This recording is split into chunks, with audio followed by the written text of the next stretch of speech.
லோகித் அங்கே இருந்த எல்லோரையும் திரும்பி பார்த்தார். மலையில் நெருப்பு பற்றியதற்கு பிறகு எல்லோரும் எதுக்கு ஷேரை விற்றார்கள் என்று யோசித்துக் கொண்டிருந்தார். இப்போது 40% ஷேர் தான் மிச்சமிருந்தது. லோகித்திற்கும் சுவரில் எழுதியிருந்ததை பார்த்ததும் மற்ற ஷேர்களை விற்றிருந்தார்தான். ஆனால் அவரது ஷேரை அவர் நார்மல் விலைக்குதான் விற்றார். ஆனால் மற்றவர்கள் மிகவும் குறைந்த விலைக்கு விற்றிருந்தார்கள். தருண் அவனோட ஷேரையும் எனக்கு கொடுத்துட்டான் என்று காலில் இருந்த சரவணன் சொன்னான். அதை கேட்டதும் லோகித்தின் கண்ணில் கடும் கோபம் தெரிந்தது, கூடவே வெறுப்பும் தெரிந்தது. ஆரம்பத்தில் மித்ரா, இப்போது தருண் என்று கடுப்பானார். மித்ரா என்றாலும் கூட கொஞ்சம் பரவாயில்லை, அவள் அவரது ரத்தம் இல்லை என்றாவது சொல்லலாம். ஆனால் தருண் தனது சொந்த அப்பாவையே ஏமாற்றி விட்டானா?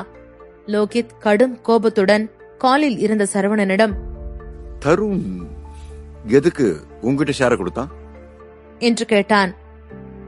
அதுக்கு சரவணன், அதுவா, மித்ராவை பத்திரமா பாத்துக்க சொல்லி அதுக்கு பதிலா கொடுத்தான். என்ன எப்படி நீங்க அவளை சும்மா விட மாட்டீங்கன்னு சொல்லி அவனுக்கு தெரியும் என்றான். அவன் சொன்னதை கேட்டதும் லோகித்திற்கு தாங்க முடியாமல் போனது. அவரது கையில் இருந்த போனும் கூட விழுந்தது. உடனே அவருக்கு பக்கத்தில் வந்தான் ஷரத். அப்பா என்னாச்சுப்பா என்று கேட்டான். லோகித் கையை ஆட்டிக்கொண்டே, இல்ல நாம போயிடலாம், மேல போய் ஹெலிகாப்டர் எடுத்து இங்கிருந்து போயிடலாம் என்று சொன்னார்.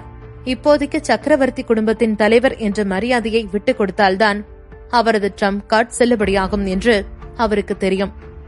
ஆனால் என்னதான் இருந்தாலும் சரவணனை கொல்லுவது மட்டும் அவரது பிளானில் இருந்து அழிந்து போகவில்லை. சரத் அவனது அப்பாவை நம்ப முடியாமல் பார்த்தான். முதலில் ஆதித்யா செத்தான், இப்போது பிரிஸ்கோ சரிந்து விட்டது என்று சோகத்திலிருந்தான். அப்பா போகணும்னு தான் சொல்றீங்களா? ஆனா நாம போயிட்டா பிரிஸ்கோ என்ன ஆகும் என்று கேட்டான். அவனுக்கு அதை விட்டு விட்டு போக மனம் வரவில்லை. விட்டு போனால் அவனுக்கு இருக்கும் ஸ்டேட்டஸ் போய்விடும். லோகித் அவனை பார்த்து, போ என்று மட்டும் சொன்னார். ஆனா அப்பா. அப்போதும் சரத்துக்கு சக்கரவர்த்தி ஃபேமிலியை விட்டுக் கொடுக்க மனம் வரவில்லை. பிரிஸ்கோ வானளவு உயரத்தில் கட்டப்பட்டிருக்கும் ஒரு பில்டிங். அது சக்கரவர்த்தி ஃபேமிலியினது மட்டும் இல்லை, மொத்த கோஸ்ட் டவுனினதும் அடையாளமாக இருந்தது. இப்போது எல்லாத்தையும் விட்டு போய்விட்டால் இதற்கு முன்னாடி இருந்தது பவர் அவர்களுக்கு இனி எப்போதும் கிடைக்காது என்று யோசித்தான் ஷரத். ஆனால் அவர்களது ஸ்டாக்கும் இப்போதைக்கு கூடும் என்று சொல்ல முடியவில்லை. டேய், இப்போ உசுறு தாண்டா முக்கியம், போடா என்று கத்தினார் லோகித். பின் திரும்பி அங்கே இருந்த போர்ட் ஆஃப் டைரக்டர்ஸை பார்த்தார். அவருக்கு அங்கே இருக்கும் பலர் இப்போது துரோகிகளாக மாறிவிட்டார்கள் என்று தெரியும். ஆனால் அங்கே இன்னும் பலர் இருந்தார்கள். அவர்கள் யார் என்று அவருக்கு தெரியாமல் இருந்தாலும் கூட எப்படியும் முக்கியமானவர்களாகத்தான் இருப்பார்கள் என்று நினைத்தார். எல்லோரையும் பார்த்து தொண்டையை சிறுமிக் கொண்டே, எல்லாருக்கும் வணக்கம். நான் பிரிஸ்கோல உங்க எல்லார்கிட்டயும் கொஞ்சம் கடுமையா நடந்து கொண்டாலும் கூட யாரையும் ரொம்ப கொடுமைப்படுத்தினதில்லை. இங்க இருக்கிற நிறைய பேர் 10 வருஷத்துக்கு மேல என் கூட இருக்கிறவங்க. யாரு பிரிஸ்கோ என்டர்பிரைஸுக்கு மோசம் செஞ்சதுன்னு சொல்லி கண்டுபிடிக்க என்கிட்ட இப்ப நேரம் இல்லை. ஆனா நான் உசுரோட இருந்தா கண்டிப்பா கண்டுபிடிச்சிருவேன் என்று சொன்னார். அவர் அளவு கடந்த கோபத்தில் இருந்தார். அவருக்கு எல்லோரையும் அடித்து போடும் அளவிற்கு கோபம் இருந்தது. ஆனால் இப்போதைக்கு எது முக்கியம் என்று அவருக்கு நன்றாக தெரிந்திருந்தது. அங்கே இருந்து போவதுதான் அது. அங்கே இருந்து கிளம்பியவர் வேகமாக ரூஃப் டாப்பிற்கு சென்றார். அங்கே ஹெலி தயாராக இருந்தது. அதற்குள் ஏறி உட்கார்ந்ததும் தான் அவரது மனதில் இருந்த கலக்கமும் கொஞ்சம் குறைந்தது. உட்கார்ந்ததும் இதற்கு முன்னாடி ஒரே ஒரு தடவை யூஸ் செய்திருந்த போனை எடுத்தார். கான்டாக்டில் ஒரு பெயரை தேடி எடுத்துவிட்டு கால் செய்யலாமா வேண்டாமா என்று யோசித்துக் கொண்டிருந்தார். வேறு வழியில்லை என்று தெரிந்ததும் ஒரு பெருமூச்சு விட்டு கால் செய்தார். 2 ரிங் போனதும் கால் அட்டெண்ட் செய்யப்பட்டது. சார் என்று மிகவும் உடைந்து போன குரலில் பேசினார் லோகித். விட்டால் அழுதுவிடும் அளவிற்கு இருந்தார். அவருக்கு இந்த வலி பெரும் வலியாக இருந்தது. சக்கரவர்த்தி ஃபேமிலி அழிய போகுது சார். எப்படியாவது எங்களையும் பிரிஸ்கோவையும் காப்பாத்துங்க என்று சொன்னார். அதை கேட்டதும் அடுத்த முனையிலிருந்து எந்த ஒரு பதிலும் கிடைக்கவில்லை. லோகித்தின் இதயம் மிகவும் வேகமாக அடித்துக் கொண்டிருந்தது. அடுத்த முனையிலிருந்து வந்த அமைதியை பார்த்த லோகித் உடனே, சார் இப்போ சரவணன் தான் பிரிஸ்கோ கூட டீல் பண்ணிட்டு இருக்கான். இதுக்கு அடுத்து எப்படியும் அவன் உங்களை தான் டார்கெட் பண்ணுவான் என்று சொன்னார். அவரது குரலில் கொஞ்சம் மிரட்டலும் தெரிந்தது. லோகித் சொன்னதை கேட்டதும் எதிர்முனையிலிருந்து ஒரு மூச்சுக்காற்று மட்டும் கேட்டது. லோகித், உங்களுக்கு ஹெல்ப் பண்ண கூடாதுன்னா இல்ல. அப்போ என்னது? 7 நாளைக்கு முன்னாடி நாங்க 14 பில்லியன் பிரிஸ்கோவை காப்பாத்துறதுக்குன்னு சொல்லி ப்ரிப்பேர் பண்ணோம். ஆனா எங்களோட டீமுக்கு சரவணன் கிட்ட இருந்து தப்பி ஒரு ஷேரை கூட வாங்க முடியல. அந்த ஆள் சொன்னதை கேட்ட லோகித்திற்கு அதிர்ச்சியாக இருந்தது. இவ்வளவு பெரிய ஃபேமிலியை விட சரவணன் பெரியவனா? அவன் கோஷ்டவுனில் இருக்கக்கூடிய ஒரு சன்னதி, அவ்வளவுதானே. அவனுடைய சக்தி பிரிஸ்கோவின் சக்தியை விட கொஞ்சம் கூடவாதான் இருக்கு. இருந்தும் இப்படியா என்று யோசித்தார். சார், நீங்க விளையாடுறீங்க தானே என்று ஆச்சரியத்துடன் கேட்டார். லோகித்தின் கடைசி நம்பிக்கையாக இருந்தது அவர்தான். ஆனாலும் லோகித்தின் அந்த நம்பிக்கையும் கூட சில நொடிகளிலேயே உடைந்து போனது. லோகித்திற்கு இப்போது அவர் பேசிக் கொண்டிருக்கும் நபரை பொறுத்த வரைக்கும் சரவணன் ஒரு பொடி பையன்தான் என்று நினைத்துக் கொண்டிருந்தார்கள். நாங்க பொய் சொல்லல. உங்ககிட்ட பொய் சொல்ல வேண்டிய அவசியமும் இல்ல லோகித். கோஸ்டவுன்ல எங்களுக்கு அதிக லாபம் எடுத்து கொடுத்துட்டு இருந்தது பிரிஸ்கோ தான். ஏன் ஸ்டீல் ட்ரையோ தடுத்து வச்சுட்டு இருந்த உங்க கப்பல் எல்லாம் கூட ரகசியமா நாங்க கொடுத்தது தானே. ஓ, அதெல்லாம் சரிதான். ஆனா இப்ப என்ன கைவிட்டுற போறீங்களா என்று ஒருவித நடுக்கத்துடனே கேட்டார் லோகித். சரவணா, உனக்கு பின்னாடி அப்படி என்ன சக்தி தாண்டா இருக்கு? எதுக்கு எல்லாரும் உனக்கு பயப்படுறாங்க என்று அவருக்குள்ளேயே கேட்டுக்கொண்டார். லோகித், நாங்க கைவிடல. எங்களுக்கு ஸ்டாக்க வாங்க முடியாம போனது மட்டும் இல்ல, பிரச்சனை நேத்து எங்களுக்கு கீழே இருந்த இன்னும் 2 ஃபேமிலியோட பிசினஸ் கூட கைவிட்டு போயிடுச்சு. அது 2 பிரிஸ்கோவை பார்க்க கொஞ்சம் சின்னது. அதனாலதான் அது யாரோட கவனத்துக்கும் வரல என்று அவர் ஏதோ பெரும் தலையடியில் இருப்பது போல பேசினார். லோகித்திற்கு ஒரு முட்டுச்சந்தில் போய் மாட்டிக்கொண்டது போல இருந்தது. போனில் பேசுபவர் சொல்வதை அவரால் நம்பவே முடியவில்லை. அது மட்டும் இல்ல, சரவணன் தான் ஏசியா பசிபிக் எக்கனாமிக் கோஆபரேஷன்ல ஒரு ப்ராஜெக்டுக்கு இன்சார்ஜா இருக்கான். இந்த ப்ராஜெக்ட் கூட ஃபேமிலிக்கு ரொம்ப முக்கியமானது. இதை பற்றி சரவணனை லோகித்திடம் சொல்லுகிறான். அதனால் தலையை ஆட்டினான். ஆமா தெரியும். அது ஏதோ சின்ன இரு ப்ராஜெக்ட் போலதான் தெரியுது. என்னது சின்ன ப்ராஜெக்டா?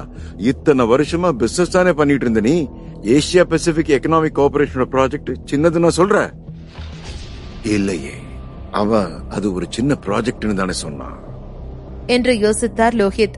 ஆரம்பத்தில் சக்கரவர்த்தி ஃபேமிலி அது ஒரு ஆல்பிரிகோ ப்ராஜெக்ட் தானா என்று விசாரித்துக் கொண்டிருந்தார்கள். ஆனால் இப்போது மொத்த ஏசியா பசிபிக் எக்கனாமிக் கோஆபரேஷனும் வேலன் ஃபேமிலியின் கட்டுப்பாட்டில் இருக்கிறது என தெரிய வந்ததும் அவருக்கு இன்னும் ஷாக்காக இருந்தது.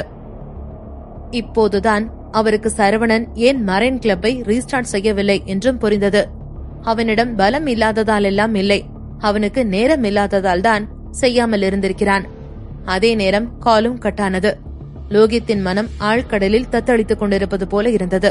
உடனே சரத்தின் பக்கம் திரும்பி, சீக்கிரமா நாம வாங்கின ஐலண்டுக்கு போ என்றான். காலை கட் செய்த அடுத்த முனையில் இருந்த அந்த ஃபேமிலியை சேர்ந்த ஆளின் முகத்தில் ஒருவித வலி தெரிந்து கொண்டிருந்தது. அவருக்கு பின்னால் இருந்த ஒரு பெரும் படையை இழந்துவிட்டது போல இருந்தது. சிறிது நேரத்திற்கு பிறகு ஒரு மாதிரியாக புன்னகித்துக் கொண்டே, சரிதான், பீனிக்ஸ் ஃபேமிலி கிட்ட இருந்து வேற என்னதான் எதிர்பார்க்கறது என்று சொன்னார். அதை கேட்டதும் அவருக்கு பின்னால் இருந்த அசிஸ்டன்ட், சார், இதுக்கும் பீனிக்ஸ் ஃபேமிலிக்கும் எந்த ஒரு சம்பந்தமும் இல்ல என்றான். அதை கேட்டதும் ஷாக்கான அந்த நபர், சம்மதமும் இல்லன்னு வந்து மொட்டையா சொல்ற, போய் யாருன்னு கண்டுபிடிச்சிட்டு வா என்று ஆர்டர் போட்டார். ஹோனிகோ ஐலாண்டில் லோகித்தும் அவரது சில மகன்களும் சேர்ந்திருந்தார்கள். லோகித் தனது ரூமில் பிணம் போல படுத்துக் கொண்டிருந்தார். அப்போது அவரது ரூம் கதவு தட்டப்பட்டது. கூடவே, சார், உங்களுக்கு டெலிவரி என்று ஒரு குரலும் கேட்டது. அந்த ஒரு குரலே லோகித்தின் மொத்த உயிரையும் உறிஞ்ச போதுமாக இருந்தது. சரவணா என்று அதிர்ந்தார். இல்ல, இருக்காது, நான் அவனை பத்தி யோசிச்சுட்டு இருக்கிறதுனாலதான் அவன் மாதிரியே தோணுது போல என்று யோசித்துக் கொண்டே கதவை திறந்தார். திறந்ததுமே முன்னால் நின்று கொண்டிருந்த சரவணன் லேசாக புன்னகித்துவிட்டு, இது கனவுல கண்ணா, நிஜம்தான் என்று சொன்னான். ஒரு நாள் முழுக்க கோஷ்டவுனில் அடக்க முடியாத கலவரம் நடந்து கொண்டிருப்பதை போலத்தான் இருந்தது. 7 நாட்கள் பிரச்சனைகளுக்கு பிறகு கோஷ்டவுன் மக்கள் பிரிஸ்கோவை வேறொரு அவதாரத்திற்கு எடுத்து வந்திருந்தார்கள். நடந்த அத்தனை பிரச்சனையிலும் பிரிஸ்கோ மொத்தமாக நொறுங்கியது. வழமையாக இன்வெஸ்ட் செய்யாமல் இருப்பவர்களும் கூட இந்த போரில் சேர்ந்திருந்தார்கள். அரை மணி நேரத்தில் பிரிஸ்கோ என்டர்பிரைசஸின் செல்வம் தரையை தொட்டது. இந்த செய்தி ஃபாரினுக்கும் கூட பரவியிருந்தது. வாரன் பஃபட் போன்ற ஆட்களும் கூட இந்த விஷயத்தை விசாரிக்க தொடங்கியிருந்தார்கள். இந்த ஹாட் டாபிக்கை வைத்து தமக்கு ஏதேனும் பயன் இருக்கிறதா என்று தேடிக்கொண்டிருந்தார்கள் சிலர். எல்லோருக்கும் இது எல்லாருக்கும் பின்னாடி யாரோ இருக்கிறார்கள் என்று மட்டும் புரிந்தது. ஆனால் அது யாரென்று யாருக்கும் ஒரு ஐடியாவும் இல்லை. இந்த விஷயம் முழு கோஷ்டவுனுக்குமே பரவி இருந்தது. எல்லாம் கண்ட்ரோல் பண்ண முடியாத அளவுக்கு போய்கொண்டிருந்தது. ஹோனிகா ஐலாண்டில் லோகித் சரவணனை பார்த்த அதிர்ச்சியில் சிலையாய் நின்றிருந்தார். லோகித்தின் கண்களுக்குள் சரவணன் விழுந்து காணாமல் போய்விடும் அளவிற்கு அவரது கண்கள் அகல விரிந்திருந்தது. அப்புறம் என்ன லோகித், வெக்கேஷன் வந்தீங்க போலியே, ஆனா சும்மா சொல்லக்கூடாது, இந்த இடமும் செம்மையாதான் இருக்கு என்று சொன்னான் சரவணன். அவனது சட்டையெல்லாம் நனைந்து போயிருந்தது. கண்மூடி திறக்கும் போது கடவுள் முன்னே வந்தது போல ஏதாவது ஒரு தேவதை வந்து நிப்பான்னு பார்த்தா இந்த பாவி வந்து நிக்கிறானே. அது இருக்கட்டும், என்ன இப்படி நனைஞ்சு போயிருக்கிறான்?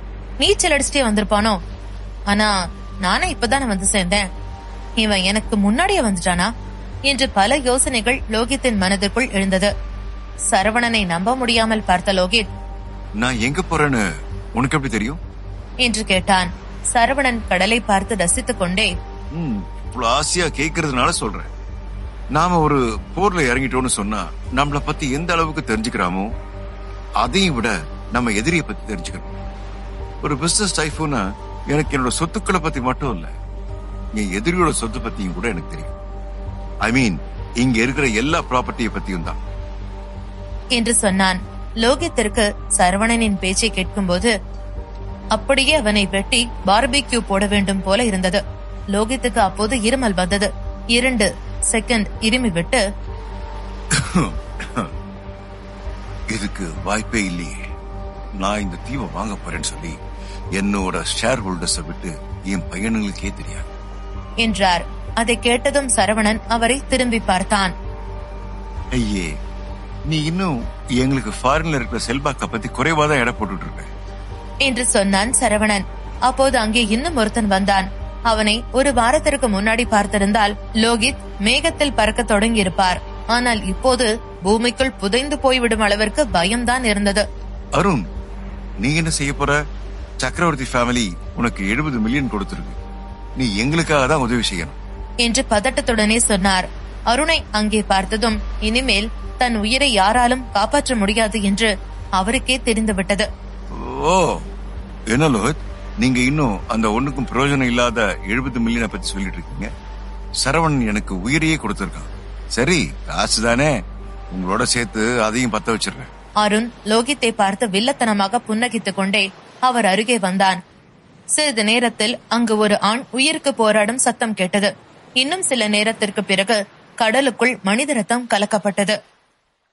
நல்ல வேளை, நாம் ஆரம்பத்திலேயே பிரிஸ்கோ ஸ்டாக்க வாங்காம விட்டுட்டோம். ஸ்டாக் எப்படி இப்படி திடீர்னு எக்கனாமிக் பபிள் ஆச்சு என்று மிகவும் கோபத்துடன் கேட்டார் லக்ஷ்மி. அவருக்கு பக்கத்தில் இருந்தாள் அஸ்வினி. அஸ்வினி இந்த கொஞ்ச நாளாகவே பெரும் குழப்பத்தில் இருந்தாள். ஆனாலும் அவளுக்கு ஒரு தெளிவு மட்டும் இருந்தது. அதாவது பிரிஸ்கோவை இந்த அளவுக்கு படு மோசமான நிலைமைக்கு கொண்டு வரக்கூடிய சக்தி ஒரே ஒருத்தனுக்கு மட்டும்தான் இருக்கிறது என்று. அவன்தான் சரவணன். லக்ஷ்மியை பார்த்து ஒரு மாதிரியாக புன்னகைத்த அஸ்வினி, அம்மா, இனிமே உங்களுக்கு எந்த ஒரு ஸ்டாக்கும் வாங்க வேண்டிய அவசியம் இல்ல, அததான் தாரிகா ஒரு பெரிய ஸ்டாக் உங்களுக்கு கொடுத்திருக்காளே என்றாள். ஆமா, அது சரிதான், சரவணன் தான் அந்த பெரிய ஸ்டாக் என்று சொன்ன லக்ஷ்மி வாஞ்சியுடன் அஸ்வினியை பார்த்தார். அது சரி, நீயும் எப்ப எனக்கு இப்படி ஒரு ஸ்டாக்க கூட்டிட்டு வர போற? எங்க தேடினாலும் சரவண மாதிரி ஒரு ஸ்டாக் கிடைக்காதுமா, அதனால தேடுறதே இல்ல. அப்படியெல்லாம் இல்ல, சீக்கிரமே அந்த ஸ்டாக் உன்னை தேடி வரும். வரும் வரும். சரி, இதுக்கு மேல எனக்கு உங்ககிட்ட பேசிட்டு இருக்கிறதுக்கு டைம் இல்ல. தாரிகா, வா, நேரம் ஆயிடுச்சு என்று சொல்லிவிட்டு எழுந்து சென்றாள். லக்ஷ்மி அவளை யோசனையுடன் பார்த்து கொண்டிருந்தார். சரவணனும் கரோலும் ஜோயின் ரூமில் இருந்தார்கள். ஆனால் அவள் இருக்கவில்லை. கரோல் சரவணனை நம்ப முடியாமல் பார்த்து கொண்டிருந்தார். சரவணா, நீங்க இதுல உறுதியா இருக்கீங்களா? இது செஞ்சுதானே ஆகணும் என்று கேட்டார் கரோல். கரோல் மிகவும் புத்திசாலியான ஒரு மனிதர். இந்த கொஞ்ச நாளில் சரவணன் ஏராளமான பணத்தை சம்பாதித்திருக்கிறான் என்று அவருக்கு நன்றாகவே தெரியும். ஒரே நாளில் பீனிக்ஸ் ஃபேமிலியால் கூட அவ்வளவு சம்பாதிக்க முடியாது என்று மிகவும் உறுதியுடன் சொன்னான் சரவணன். கரோலுக்கும் இந்த விஷயம் தெரியும். ஆனால் சரவணனின் இத்தனை நாள் முயற்சி வீணாகி விடுமோ என்று யோசித்தார்.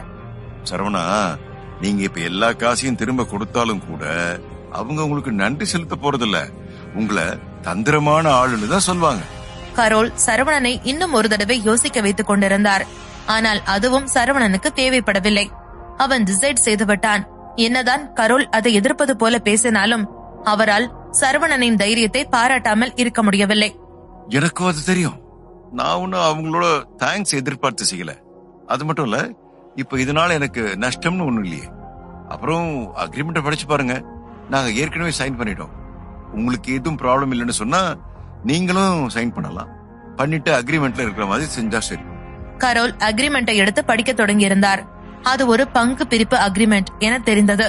சரவணன் பிரிஸ்கோவின் குழப்பத்தை இல்லாமல் செய்ய நினைத்தான். கூடவே தருணை கோஆபரேட்டிவ் ஹெட்டாக நியமிக்க நினைத்தான்.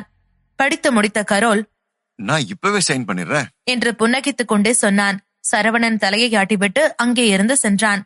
கரோலுக்கு சரவணனை பார்த்து ஆச்சரியமாக இருந்தது. அவனது வயதுக்கும் அவன் செய்யும் வேலைகளுக்கும் சம்பந்தமே இல்லாமல் இருந்தது. 20களில் இருக்கும் ஒருவன் எல்லோரையும் உருட்டி மிரட்டி கொண்டிருப்பதை பார்க்கும்போது அவரால் ஆச்சரியப்படாமல் இருக்க முடியவில்லை. இன்று சரவணன் பீனிக்ஸ் ஃபேமிலியின் முழு வாரிசாக மாறியிருந்தான். அவன்தான் இப்பொழுது டாப்பில் இருந்தான். வெளியே வந்த சரவணனை பார்த்த ஜோய், நீ இப்படி பண்றதுக்கான ரீசன் என்ன? நீ ஒரு பிசினஸ் மேன், நீ லாபத்தை தானே பாக்கணும். அது என்னமோ சரிதான். ஆனா நான் இவ்வளவு காலமா ஸ்ட்ரென்த் சேர்த்துக்கிட்டு இருந்தேன். இப்ப அதை யூஸ் பண்ண வேண்டிய நேரம் வந்துருச்சு. அது மட்டும் எனக்கு இப்ப காசு முக்கியம் இல்ல, என்னோட தேவைக்கும் அதிகமாவே என்கிட்ட இருக்கு. டேய், யாரு தாண்டா நீ? ஏன் எனக்கு ஒண்ணு முழுசா தெரியாதது போலயே ஒரு ஃபீல் இருக்கு என்று ஆச்சரியத்துடன் கேட்டாள் ஜோய். இங்கே கரோல் ஒரு பிரஸ் மீட்டிங் வைத்து தருண் இனி ஹெட்டாக இருப்பான் என்றும் மரைன் கிளப் பிரிஸ்கோவை டேக் ஓவர் பண்ணியிருக்கிறது என்றும் சொன்னான். அதன் பிறகு அதன் ஷேர் கொஞ்சம் சரியாக தொடங்கியிருந்தது. இதை பார்த்த மக்களுக்கு பெரும் சந்தோஷமாக இருந்தது. எல்லோரும் மரைன் கிளப்புக்கு சப்போர்ட்டாக தமது கருத்துக்களை பகிர்ந்து கொள்ள தொடங்கியிருந்தார்கள். அது எல்லாவற்றையும் படித்த சரவணன் லேசாக புன்னகித்துக் கொண்டான். சரவணன் தாரிகாவை பார்க்க போய்க் கொண்டிருந்தான். அஸ்வினிதான் கால் செய்து அவனை வர சொல்லியிருந்தாள். வெம்பிளே மாலில் மீட் பண்ணுவதாக இருந்தார்கள். வரும்போது சரவணனுக்கு பொக்கே ஒன்றும் வாங்கிக் கொண்டு வர சொல்லியிருந்தாள். அதன்படி செய்தான் அவனும். சொன்ன இடத்திற்கு வந்து பார்க்கும்போது அது ஒரு வெட்டிங் டிரெஸ் கடை என்று புரிந்தது. உள்ளே ஈஸ்வரியின் குரலும் கேட்டுக்கொண்டிருந்தது. தாரிகா, உனக்கு எல்லாமே அழகாதான் இருக்கு என்று மெச்சிக்கொண்டே சொல்லிவிட்டு பின்னால் பார்த்தார். அங்கே சரவணன் இருப்பதை பார்த்து, டேய், இப்பதானே வர நீயே என்று கேட்டார். சரவணனோ தாரிகா வெட்டிங் டிரெஸ் ஒன்றை போட்டு பார்த்து கொண்டிருப்பதை பார்த்து மெய் மறந்து நின்றான். அவனுக்கு அவள் அழகை ரசிக்க அந்த 2 கண்களும் போதாது போல இருந்தது. தாரிகாவும் சரவணனை கண்டதும் உடனே ஓடி வந்து பாய்ந்து கட்டிக்கொண்டாள். தாரிகா யாரை பற்றியும் யோசிக்காமல் சரவணனின் அணைப்பிலேயே சிறிது நேரம் இருந்தாள். பின் மெதுவாக அவனை தள்ளி நின்று கொண்டு, நல்லா இருக்கனா என்று கேட்டாள். மூளை குழம்பி இருந்தாலும் கூட சரவணன் இல்லை என்று சொல்ல மாட்டான். அத்தனை அழகாக தெரிந்தாள் தாரிகா. ரொம்ப அழகா இருக்கு. அப்படியே ஒரு முயல் குட்டி மாதிரி, பஞ்சு மாதிரி, மேகம் மாதிரி, சந்திரன் மாதிரின்னு எதை சொல்லணும்னு புரியல என்று சொன்னான். அவன் உண்மையிலேயே ஸ்தம்பித்து போயிருந்தான். அப்போது தாரிகா, இது மட்டும் இல்ல, இன்னும் இருக்கு, வா காட்டுறேன் என்று சொல்லிவிட்டு அவனை இழுத்துக்கொண்டு டிரெஸ்ஸிங் ரூமிற்குள் சென்றாள். ஒவ்வொரு டிரெஸ்ஸிங் ரூமும் பிரைவேட்டாக இருந்தது, நல்லதாக இருந்தது. சரவணனுக்கு தாரிகாவின் செயல் ஆச்சரியத்தை கொடுத்தது. அடுத்து நடந்தது அவனை இன்னும் ஆச்சரியப்படுத்தியது. ரூமுக்குள் போனதுமே தாரிகா டிரெஸ்ஸின் பேக் ஜிப்பை திறந்தாள். அதில் அவளது முதுகு சரவணனுக்கு காட்சி கொடுக்க தொடங்கியது. அதை பார்த்த சரவணன் ஒரு கணம் மூச்சுவிட மறந்தான். மேகசின்களில் பார்ப்பது போலவே இருந்தாள் தாரிகா. அவன் ஸ்தம்பித்து போயிருப்பதை பார்த்த தாரிகா, என்ன மச நினைக்கிற? அடுத்த Dress எடுத்துக்கூட ட்ரை பண்ணணும் என்றாள். அதை கேட்டதும் தான் அவன் நிதர்சனத்துக்கு வந்ததே. தாரிகா, நீ ரொம்ப அழகா இருக்க, என்னால முடியல என்று சொன்னான். அவன் குரல் மிகவும் ஹஸ்கியாக இருந்தது. அதை கேட்டதும் தாரிகா அவனை பார்த்து சிரித்துக் கொண்டே 2 அடி முன்னால் வந்தாள். அதில் இன்னும் கிறங்கி போனாள். ஏனோ அவனுக்கு தான் இப்போது மூச்சு வேகமாய் போய்க் கொண்டிருந்தது. அதை பார்த்து உள்ளுக்குள் சிரித்துக் கொண்டாள் தாரிகா.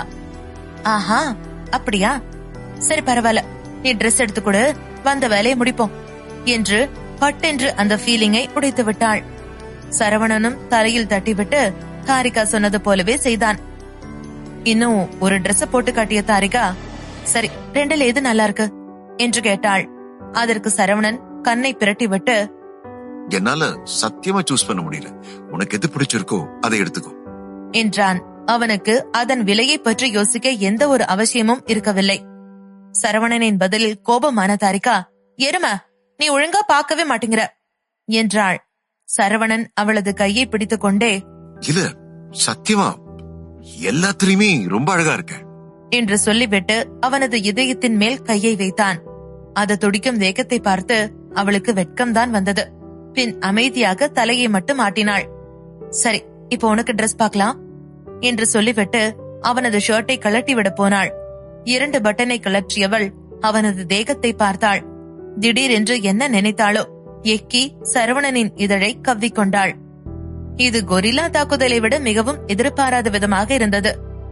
சில கணம் முத்தமிட்ட தாரிகா அவனை விட்டாள். ஆனால் சரவணனின் தாகம் தீர்ந்திருக்கவில்லை.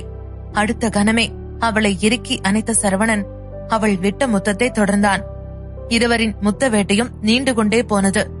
அப்போது திடீரென்று, ஹலோ, எடுக்கிறதுன்னு சொன்னா சீக்கிரமா எடுங்க, இல்லைன்னா கிளம்புங்க, ட்ரெஸ்ஸிங் ரூம சும்மா புடிச்சிட்டு இருக்காதீங்க, இன்னும் கஸ்டமர்ஸ் வெயிட் பண்ணிட்டு இருக்காங்க என்று சொல்லும் சத்தம் கேட்டது. அது ஒரு பெண்ணின் குரல்தான், ஆனால் மிகவும் கடுமையாக இருந்தது. சரவணன் தாரிகாவின் இதழில் அழுத்தமாக ஒரு முத்தத்தை பதித்துவிட்டு லேசாக கதவை திறந்தான். அங்கே இருந்த பெண்ணை பார்த்து, எங்களுக்கு புரியுது, ஆனா இது சட்டுப்புட்டுன்னு முடிக்கிற வேலை இல்ல, கொஞ்சம் டைம் எடுக்கும் என்றான். அவளோ அவனை இளக்காரமாய் பார்த்து கொண்டிருந்தாள். சரவணன் போட்டிருக்கும் சட்டையை பார்த்து யாராலும் அவனது பேக்ரவுண்டை கண்டுபிடிக்க முடியாதபடிதான் இருக்கும். அப்படியே அவளது பார்வை தாரிகாவின் பக்கம் செல்ல, இவனுக்கு இவளா என்றுதான் இருந்தது. அப்போது அங்கே வந்த இன்னும் ஒருத்தன், ஹனி, என்ன ப்ராப்ளம் என்று கேட்டான். அவன் போட்டிருந்த லிமிடெட் எடிஷன் ஷூவே அவன் ஒரு பெரிய பணக்காரன் தான் என்று தெரியப்படுத்தியது. அவன் சொன்னதும் அந்த பெண் அவனுடன் ஒட்டி நின்று கொண்டு, இல்ல ஹனி, இந்த ஷாப் நல்லா இருக்கும், அதான் கொஞ்சம் ட்ரெஸ் ட்ரை பண்ணலான்னு வந்தேன், ஆனா இவங்க ட்ரெஸ்ஸிங் ரூமை விட்டு வெளியிலே வரமாட்டேன்றாங்க என்று குழாவினாள். அப்போதுதான் சரவணனுக்கு அது அவன் முன்னாடி இருந்த வீட்டிற்கு பக்கத்தில் இருந்த நான்சி என்று தெரிந்தது. அவள் மறுபடியும் சரவணனின் பக்கம் திரும்பி, சரவணன், முதல்ல உள்ள இருந்து வெளியில வா, எங்களுக்கு ட்ரை பண்ணணும், எப்படி இருந்தாலும் நீ வாங்க போறதில்ல தானே என்றாள் நக்கலாக. ஆக நான்சிக்கும் சரவணனை தெரிந்திருந்தது. அப்போது அங்கே நான்சியை கண்ட லக்ஷ்மி மிகவும் சந்தோஷத்துடன் அவளுக்கு முன்னாடி வந்தார். அடியே, நான்சி தானே நீ? எவ்ளோ காலத்துக்கு அப்புறமா பாக்குறோல, இப்ப நீ இன்னும் அழகா இருக்க என்று கையை பிடித்துக் கொண்டு சொன்னார். நான்சியோ அதில் கடுப்படைந்து உடனே அவரது கையை பிடித்து தள்ளிவிட்டாள். அதை பார்த்த சரவணன் கோபத்துடன் முன்னால் போக பார்த்தான். ஆனால் தாரிகா அவனை தடுத்துவிட்டு உடனே லட்சுமிக்கு முன்னாடி போய் அவரை எழுப்பிவிட்டாள். என்ன, ஏதோ என்ன தெரிஞ்ச மாதிரியே பேசிட்டு இருக்கீங்க, யார் நீங்க என்றாள். அவளது முகத்திலேயே 2 குத்து குத்த வேண்டும் போல இருந்தது தாரிகாவிற்கு. ஆனாலும் ஏதும் ரியாக்ட் செய்யாமல் லட்சுமியை பார்த்து, நீங்க ஓகே தான்ல, நாம முதல்ல இங்கிருந்து போலாம், நான் பார்க்க வேண்டியதை பார்த்துட்டேன் என்று சொன்னாள். அதை கேட்டதும் நான்சி சிரித்தாள். என்ன நடிக்கிறீங்களா? எனக்கு தான் உங்களோட ஃபேமிலி சிச்சுவேஷன் பத்தி நல்லாவே தெரியுமே. வீட்டு வாடகையை கூட ஒழுங்கா கொடுக்க முடியாத கூட்டம் தானே நீங்க. அப்படி இருக்கும்போது இவ்வளவு பெரிய ஃபேண்டசி கடைக்கு வந்திருக்கீங்க. சரிதான், உங்களுக்கு ஆசை இருக்கும் தானே, ஆனா அதுக்குன்னு தகுதி கொஞ்சம் மைண்ட்ல வச்சுக்கணும்ல. அங்கிருந்த ட்ரெஸ் எல்லாமே பல $100,000 பெறுமதியான ட்ரெஸ். ஆனால் அது தாரிகாவிற்கும் சரி சரவணனுக்கும் சரி தூசுதான் என்று நான்சிக்கு தெரியாது. நான் ஃபாரின்ல படிக்கும் போது இந்த கடைய பத்தி நிறைய கேள்விப்பட்டிருக்கேன். நிறைய செலிபிரிட்டிஸ் எல்லாம் கூட இந்த ஷாப்ல தான் வெட்டிங் ட்ரெஸ் வாங்குவாங்க. ஆனா உங்களால இதுல ரெண்டுக்கு கூட ட்ரெஸ் எடுக்க முடியாது. அப்படி எடுத்தாலும் வாழ்நாள் முழுக்க ரெண்ட் கட்டியே கழியும் என்று சொன்னாள். சொல்லிவிட்டு ட்ரெஸ் செக்ஷனுக்கு சென்றாள். அப்படியே ஒவ்வொரு ட்ரெஸ்ஸாக பார்த்து கொண்டே போனவள் அங்கே இருந்த அதிகூடிய விலை ட்ரெஸ்ஸை எடுத்தாள். அதை அவளுடன் வந்திருந்தவனுக்கு காட்டினாள். ஹனி, இது ஓகேவா என்று கேட்டாள். அவனுமே விலையை பற்றி கேட்கவே இல்லை. உனக்கு ஓகேன்னா எடு, எனக்கு கொஞ்சம் அவசரமா போகணும் என்று சொன்னான். அதை கேட்டதும் நான்சி உடனே ஷாப் கீப்பரை பார்த்து, இது எடுத்துக்கிறேன் என்று சொன்னாள். அதை கேட்டதும் அங்கே இருந்த எல்லா சேல்ஸ் கேர்ள்ஸுக்கும் பெரும் அதிர்ச்சியாக இருந்தது. வந்த கொஞ்ச நேரத்திலேயே ஸ்டோரில் இருந்த அதிகூடிய விலை ட்ரெஸ்ஸை எடுத்து விட்டாரே என்று ஆச்சரியத்துடன் பார்த்து கொண்டிருந்தார்கள். அப்போது ஒரு ஸ்டாஃப் முன்னால் வந்து, ஓகே மேடம், ஃபிட்டிங் பாத்துருவோம் என்று சொல்லிவிட்டு ட்ரெஸ்ஸை எடுக்க போனாள். அப்போது நான்சி, கொஞ்சம் இருங்க, எனக்கு இந்த ட்ரெஸ் பிடிச்சிருக்கு. ஆனா நான் கொஞ்சம் நீட்னஸ் ஃப்ரீக். அதுவும் முக்கியமா வெளியில எங்காவது போய் ட்ரெஸ் ட்ரை பண்றதுனா ரொம்பவே, கடையில ஏதாவது டர்ட்டியா இருந்தா எனக்கு பிடிக்கவே பிடிக்காது. அப்படி இருக்கும்போது குடிசையில வாழ்ந்துட்டு இருக்கிறவங்க எல்லாம் தோ நாங்களும் பணக்காரங்கன்னு சொல்லிட்டு இப்படி வந்து நின்னுட்டு இருக்காங்க. அதே கடையில இப்படி நானும் நின்னு சமமா ட்ரை பண்றது? இப்படியான ஆளுகளை கூட நீங்க உங்க ஷாப்புக்குள்ள எடுப்பீங்களா? ஏன் உங்களுக்கு அவ்வளவு வியாபாரம் இல்லையா என்ன என்று கேட்டாள். நான்சியின் வாயிலிருந்து வந்த ஒவ்வொரு வார்த்தையும் சரவணனுக்கு அதிகமான கோபத்தை கொடுத்தது என்று யோசித்தாள். ஸ்டாஃபோ சிறிது நேரத்திற்கு அசையாமல் நின்று கொண்டிருந்தாள்.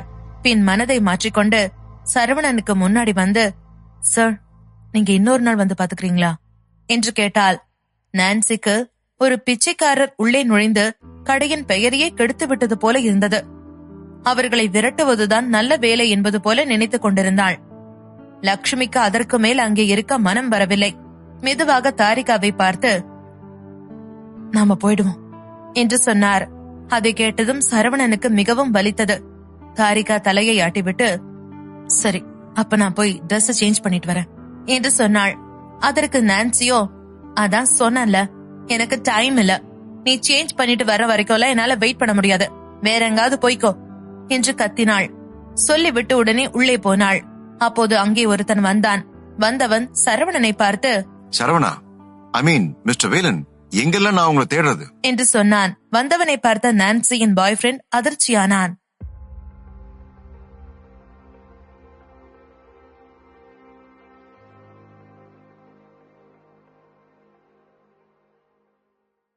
சரவணனை தேடி வந்தவன் எப்படியோ அவனை கண்டுபிடித்துவிட்ட சந்தோஷத்தில் பெருமூச்சு விட்டுக் கொண்டிருந்தான். அது வேறு யாரும் இல்லை, தருண் தான். அங்கே இருப்பவர்களுக்கு சரவணனை வேண்டுமானால் தெரியாமல் இருக்கலாம், ஆனால் யாருக்கும் தருணை தெரியாமல் இருக்காது. அவன்தான் பிரிஸ்கோவை மெரைன் கிளப்புடன் இணைத்தது, அவன்தான் அதன் வீழ்ச்சியிலிருந்து காப்பாற்றியது என்று எல்லோரும் நினைத்துக் கொண்டிருந்தார்கள். தருண் காலையிலிருந்து சரவணனைத்தான் தேடிக் கொண்டிருந்தான்.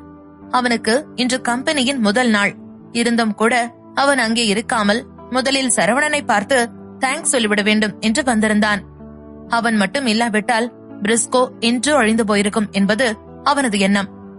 தருணை பார்த்ததும் ஆபீஸிற்குள் இருந்த ஷாப் மேனேஜர் உடனே வெளியே ஓடிக்கொண்டு வந்தார். தருணை பார்த்து, சார், நீங்க எங்க ஷாப்புக்கு வந்ததுல எங்களுக்கு பெரிய சந்தோஷம், வாங்க வாங்க என்று வெல்கம் செய்தார். ஆனால் தருணோ அவரை ஓரக்கண்ணால் கூட பார்க்கவில்லை. நேராக சரவணனை நோக்கி நடந்தான். அதை பார்த்த சரவணன் உடனே அவனை அங்கேயே இருக்கும்படி சைகை காட்டினான். அதை பார்த்ததும் ஒரு சிப்பாயை போல அங்கேயே நின்றான் தருண். பின் சரவணன் லட்சுமியின் பக்கம் திரும்பி, அம்மா, நான்சிக்கு எங்க ஃபேமிலி மேல என்ன கோவம் என்று கேட்டான். அதற்கு லட்சுமி, அதெல்லாம் உன் அப்பானால தாண்டா. சரி, அதை விடு, அவளை பத்தி யோசிக்காத. பணக்கார பசங்க அப்படிதாண்டா. உனக்கு தெரியுமா, நாம இருந்தமே அந்த மொத்த தெருவும் இவளோட அப்பாவோட தான். இப்ப உனக்கே தெரிஞ்சிருக்குமே இவ எவ்வளவு பெரிய பணக்காரின்னு சொல்லி என்றார். அதை கேட்டதும் சரவணன் வாயடித்து போனான். அப்போ அம்மாவிற்கு இன்னும் நம்ம ஃபேமிலி ஸ்டேட்டஸ் பத்தி தெரியாதா என்று தனக்குள்ளேயே கேட்டுக்கொண்டான். முன்னாடி என்றால் நான்சி உண்மையிலேயே பெரும் பணக்காரிதான் என்று நினைத்திருப்பான். ஆனால் இப்போது அவனது நிலையை பற்றி அவனுக்கு நன்றாக தெரியுமே. சரி, நீ இப்ப எதுக்கு இங்க வந்த என்று தருணை பார்த்து கேட்டான் சரவணன். தருண் கடையை சுற்றி ஒரு பார்வை பார்த்துவிட்டு, சார், நீங்க வெட்டிங் ட்ரெஸ் எடுக்க வந்திருக்கீங்களா என்று கேட்டான். சரவணன் ஆமாம் என்பது போல் தலையை ஆட்டினான். பின் தருண் பர்ஸில் இருந்து ஒரு கார்டை எடுத்தான். அதை பார்த்த மேனேஜர் வாயடைத்து போய் நின்றார். சார், நீங்க என்ன பண்ண போறீங்க என்று கேட்டார். தருண் அவரை உற்று பார்த்து கொண்டே, இந்த கார்டுல உங்க மொத்த கடையையும் வாங்கக்கூடிய அளவுக்கு காசு இருக்கு. இங்க இருக்கிற ஒரு Dress கூட யாருமே எடுக்க கூடாது. எல்லாத்தையும் சாருக்கு பொறுமையா எடுத்து காட்டுங்க. வேற யாரும் தொடவும் கூடாது என்று சொல்லிவிட்டு கார்டை டேபிளில் வைத்தான். பின் சரவணன் பக்கம் திரும்பி, சார், என் கூட ஒரு காஃபி குடிக்க உங்களுக்கு டைம் இருக்கா? இல்ல பரவாயில்ல, உங்களுக்கு எப்ப முடியுமோ அப்ப போகலாம் என்றான். அவனது தொனியில் அத்தனை மரியாதை தெரிந்தது. நடக்கும் அனைத்தையும் பார்த்து கொண்டிருந்த அங்கே இருந்த மற்ற எல்லோருக்கும் தம்மை கிள்ளிக்கொள்ள வேண்டும் போல இருந்தது. மேனேஜருக்கு தருணின் ஸ்டேட்டஸ் பற்றி நன்றாகவே தெரியும். அவ்வளவு உயரத்தில் இருப்பவன் தம் கண்ணில் பிச்சைக்காரனாக தெரியும் இந்த சரவணனுக்கு ஏன் இந்த அளவு மரியாதை கொடுக்கிறார் என்றுதான் அவருக்கு புரியவில்லை. அவனுக்காக மொத்த கடையையும் வாங்கியது மட்டுமல்லாமல் அவன் முன்னாடி மிகவும் பணிவுடனும் இருந்தான் தருண். மேனேஜருக்கும் நான்சியின் பாய் ஃப்ரெண்டுக்கும் இன்னும் அதிர்ச்சியாக இருந்தது. ஏனென்றால் தருண் அத்தனை பணிவுடன் பேசியும் கூட சரவணன் மிகவும் கூலாக, அப்படியெல்லாம் ஒண்ணும் இல்ல, இங்கே வேணும்னா கூட பேசலாம் என்றான். தருண் இப்படி மரியாதை கொடுக்கும் இவன் யார் என்று இரண்டு பேரும் மிகவும் குழம்பி போயிருந்தார்கள். மேனேஜர் காய்ந்து போயிருந்த தொண்டையை எச்சில் விழுங்கி நனைத்துக் கொண்டார். பின் திடீரென்று ட்ரெஸ்ஸிங் ரூமை காட்டி, யார் அவளை உள்ள விட்டது என்று கேட்டார். அதை கேட்டதும் ஸ்டாஃப்ஸ் எல்லோரும் இன்னும் நடுங்கினார்கள். என்ன பாத்துட்டு இருக்கீங்க? உள்ள இருக்கிற ஆளை வெளியே வர சொல்லுங்க என்று இன்னும் ஒரு தடவை கத்தினார். அதை கேட்டதும் ஸ்டாஃபும் வேறு வழியில்லாமல் சரி என்பதாக தலையை ஆட்டினார்கள். தருண் மெதுவாக வெளியே போக சரவணனும் அவனுக்கு பின்னால் போனான். போனதுமே சரவணன் தருணை பார்த்து, நீ எனக்கு தேங்க்ஸ் சொல்ல தேவையில்லை என்று சொன்னான். அதை கேட்டதும் தருணுக்கு கொஞ்சம் ஷாக்காக தான் இருந்தது. ஆமா, தேங்க்ஸ் சொல்ல தேவையில்லை. என்னை விட உனக்கு தெரிஞ்சிருக்க வேண்டிய விஷயங்கள் நிறைய இருக்கு என்று சொன்னான். அவங்க ஆரம்பத்துல இருந்தே உங்களை கொல்ல பாத்துக்கிட்டு இருந்தாங்க சார். அவங்களுக்கு என்ன ஆகும்னு சொல்லி எனக்கு நல்லாவே தெரியும் சார். நான் உங்ககிட்ட உன்னை கொடுத்துட்டு போதான் வந்தேன். இத மித்ரா உங்ககிட்ட கொடுக்க சொன்னாங்க என்று சொல்லிவிட்டு ஒரு லெட்டரை கொடுத்தான். அதை கையில் வைத்திருக்கும் போது சரவணனுக்கு ஏனோ ஒரு மலையை சுமப்பது போல இருந்தது. அதை கையில் வைத்து பார்த்து கொண்டே, அவ இப்ப எங்க இருக்கா என்று கேட்டான். தருண் இடதும் வலதுமாக தலையை ஆட்டினான். சரவணன் அப்போது திரும்பி தாரிகாவை பார்த்தான். அவள் டிரெஸ் எதுவும் ட்ரை பண்ணாமல் அவனுக்காக வாசலில் காத்துக் கொண்டிருந்தாள். அவளுக்கு இவர்கள் பேசியதும் கொஞ்சம் கேட்டது. அது மட்டுமில்லாமல் சரவணன் தான் தருணிடம் மித்ராவை தேடச் சொல்லியிருந்தான் என்றும் அவளுக்கு தெரியும். அவளுக்கு அதை நினைக்கும் போது கஷ்டமாகத்தான் இருந்தது. அவளது முகத்தில் இருக்கும் எக்ஸ்பிரஷனும் மாறிக்கொண்டே வந்தது. ஆனால் அமைதியாக இருப்பது போல பாவனை செய்து கொண்டிருந்தாள். சரி, நீ போ என்று சொன்ன சரவணன் கடைக்கு திரும்பினான். தருணம் அங்கிருந்து சென்றான். அப்போது டிரெஸ்ஸிங் ரூமிலிருந்து வெளியே வந்தாள் நான்சி. அவளை பார்த்த மேனேஜர், மேடம், நீங்க இந்த டிரெஸ்ஸ இப்பவே கழட்டிடுங்க. கழட்டிட்டு அப்படியே வெளியே போயிடுங்க என்றார். நான்சிக்கு மேனேஜரை பார்க்கும் பொழுது அவருக்கு எதுவும் பைத்தியம் பிடித்து விட்டதா என்று தோன்றியது. அவள் மேனேஜரை திட்ட வாயை திறந்தாள். ஆனால் அதற்குள் முந்திக் கொண்ட மேனேஜர், இதுக்கப்புறம் இந்த ஷாப் மிஸ்டர் வேலுக்காக மட்டும்தான் திறக்கும். அதுவும் உங்களை மாதிரி ஆளுங்க இதுக்குள்ள வரவே முடியாது என்றார். அதை கேட்டதும் ஷாக்கான நான்சி உடனே தன் காதலனை திரும்பி பார்த்தாள். அவனோ சரவணனை உற்று பார்த்துவிட்டு, சொன்னதை செஞ்சுட்டு உடனே வா, உன்னை நீயே அசிங்கப்படுத்திக்காத என்றான். அதை கேட்டதும் நான்சிக்கு எதுவும் புரியவில்லை. ஆனாலும் அவளுக்கு அவன் சொல்வதை மறுக்க முடியவில்லை. நான்சி பணக்காரிதான், ஆனால் பில்லியனியர் எல்லாம் இல்லை. அவள் அவளது லவரை ஃபாரினுக்கு படிக்க போயிருந்த நேரத்தில் தான் பார்த்தாள். அவனது வீட்டுக்கு போய் அதன் லக்ஸரியை பார்த்ததும் எப்படியாவது இவனுடன் செட்டில் ஆகிவிட வேண்டும் என்று உறுதி எடுத்துக்கொண்டு விட்டாள். அவளுக்கு அந்த பணக்கார விழாவில்தான் தன் வாழ்க்கை துவங்க வேண்டும் என்று பிக்ஸ் ஆகிவிட்டாள். கிடைத்திருக்கும் இந்த சான்ஸை எதற்காகவும் விட்டுவிடக்கூடாது என்பதில் மிகவும் உறுதியாக இருந்தாள். அதனால்தான் அவள் அதிகமாக அவனது பேச்சை மீறி எதுவும் செய்ய போக மாட்டாள். வெளியே வந்த நான்சியின் பாய் ஃப்ரெண்ட், ரொம்ப விசித்திரமான இடம் என்றான். அவனுக்கு தருணை தெரியும். அங்கே நடந்ததை வைத்து பார்க்கும்போது தருண் சரவணனின் ஆளாகத்தான் இருக்கும் என்று தெரிந்தது. ஆனால் தருண் அவ்வளவு ஈஸியாக யாருக்கும் கண்ட்ரோல் ஆக மாட்டானே என்று யோசித்தான். அவனுக்கு சரவணன் யார் என்று தெரிந்து கொள்ளும் ஆவல் அதிகரித்தது. அந்த இரண்டு பேரும் கடையை விட்டு போனதும் தாரிகா சரவணனுக்கு பக்கத்தில் வந்தாள். மித்ரா எங்க போயிருக்காளா என்று கேட்டாள். அதை கேட்டதும் சரவணன் லேசாக புன்னகைத்தான். பதிலேதும் சொல்லவில்லை. நீ அவளை பத்தியே தான் யோசிச்சுட்டு இருக்க. ஆசிரமமே அவளை திரும்பி கூட்டிக்கிட்டா அது புரிஞ்சுக்கலாம். ஆனா அவளா எதுக்கு திடீர்னு காணாம போனா என்று கேட்டாள். தாரிகாவிற்கு ஒரே ஒரு காரணத்தை மட்டும்தான் யோசிக்க முடியுமாக இருந்தது. ஒருவேளை அவ குவிட் பண்ணிட்டாலோ, சரவணனுக்காக என்கிட்ட சண்டை போட்டுட்டு இருக்காம இருக்க முடிவெடுத்துட்டா போல இருக்கு என்று யோசித்தாள். மித்ரா அன்று உஜி மலையில் நடந்த அழகிய ராக் காட்சியை பார்த்துவிட்டுதான் சென்றாள். அவள் கோஷ்டவனை விட்டு சென்றது ஒரு பொறாமையுடன் தான். இப்போது சரவணனுக்கு தாரிகா கேட்கும் எந்த ஒரு கேள்விக்கும் பதில் சொல்ல முடியவில்லை. அதனால் கதையை மாற்ற, சரி அது எதுக்கு நமக்கு, ட்ரெஸ் சரியா இருக்கா என்று கேட்டான். ஆனால் அதே நேரம் தாரிகா தன் பொறுமையை இழந்து விட்டிருந்தாள். சரவணா, இது கொஞ்சம் கூட நல்லதில்ல. நானும் நீ வந்ததுல இருந்து பாத்துக்கிட்டு தான் இருக்கேன். உன் கண்ணுல கொஞ்சம் கூட இன்ட்ரெஸ்டே தெரிய மாட்டேங்குது. ஏனோ தானோன்னு தான் பதில் சொல்லிட்டு இருக்க. உனக்கு ட்ரெஸ் பார்க்க சொன்ன, அதையும் செய்யல. என்ன, உனக்கு என்ன கல்யாணம் பண்ணிக்க பிடிக்கலையா என்று கடும் கோபத்துடன் கேட்டாள். என்ன என்கேஜ்மெண்ட் செஞ்சுக்கிறதுக்கு கூட உனக்கு விருப்பம் இல்ல என்று தாரிகா சொன்னதும் சரவணன் ஒரு நிமிடம் அதிர்ந்து போனான். பின்பு அவளது கைகளை பிடித்துக் கொண்டான். தாரிகா, நீ என்ன சொல்றன்னு உனக்கு தெரியுதா? உன்னை போய் நான் எப்படி கல்யாணம் பண்ணிக்க வேணும்னு நினைப்பேன். உண்மைய சொல்ல போனா அது என்னோட கனவு. உன்னை கல்யாணம் பண்ணி நான் உன் கூட சேர்ந்து சந்தோஷமா வாழணுங்கிறது. அப்படி இருக்கும்போது நான் எப்படி அப்படி செய்வேன்? Tharika, please try to understand me என்று சொன்னான். உடனே தாரிகா அவனை பார்த்து ஒரு போலியான சிரிப்பை சிரித்தாள். பின்பு, சரவணா, எனக்கு எல்லாம் தெரியும் என்று சொன்னாள். நீ என்ன சொல்ற? உனக்கு என்ன தெரியும் என்று எதுவும் புரியாமல் சரவணன் அவளை பார்த்து கேட்டான். அதற்கு அவள் எந்த ஒரு பதிலும் சொல்லாமல் சரவணனை பார்த்து கொண்டிருந்தாள். உடனே சரவணன் தனது மனதிற்குள் நினைத்தான், அட கடவுளே, இந்த பொண்ணுங்களோட மனசை ஹேண்டில் பண்றது மட்டும் ஏன் இவ்வளவு கஷ்டமா இருக்கு? ஒரு நாட்டுக்கு இன்னொரு நாட்டுக்கும் போர் நடத்த சொன்னா கூட அந்த போர்ல ஈஸியா வெற்றி அடைஞ்சிடலாம் போல. ஆனா இந்த பொண்ணுங்களை சமாதானப்படுத்துறது பெரிய கஷ்டமா இருக்கு. தாரிகா, நான் சொல்றத கேளு என்று மனதிற்குள் சொல்லிக்கொண்டு ஒரு சிறு புன்னகையுடன் அவளை பார்த்தான்.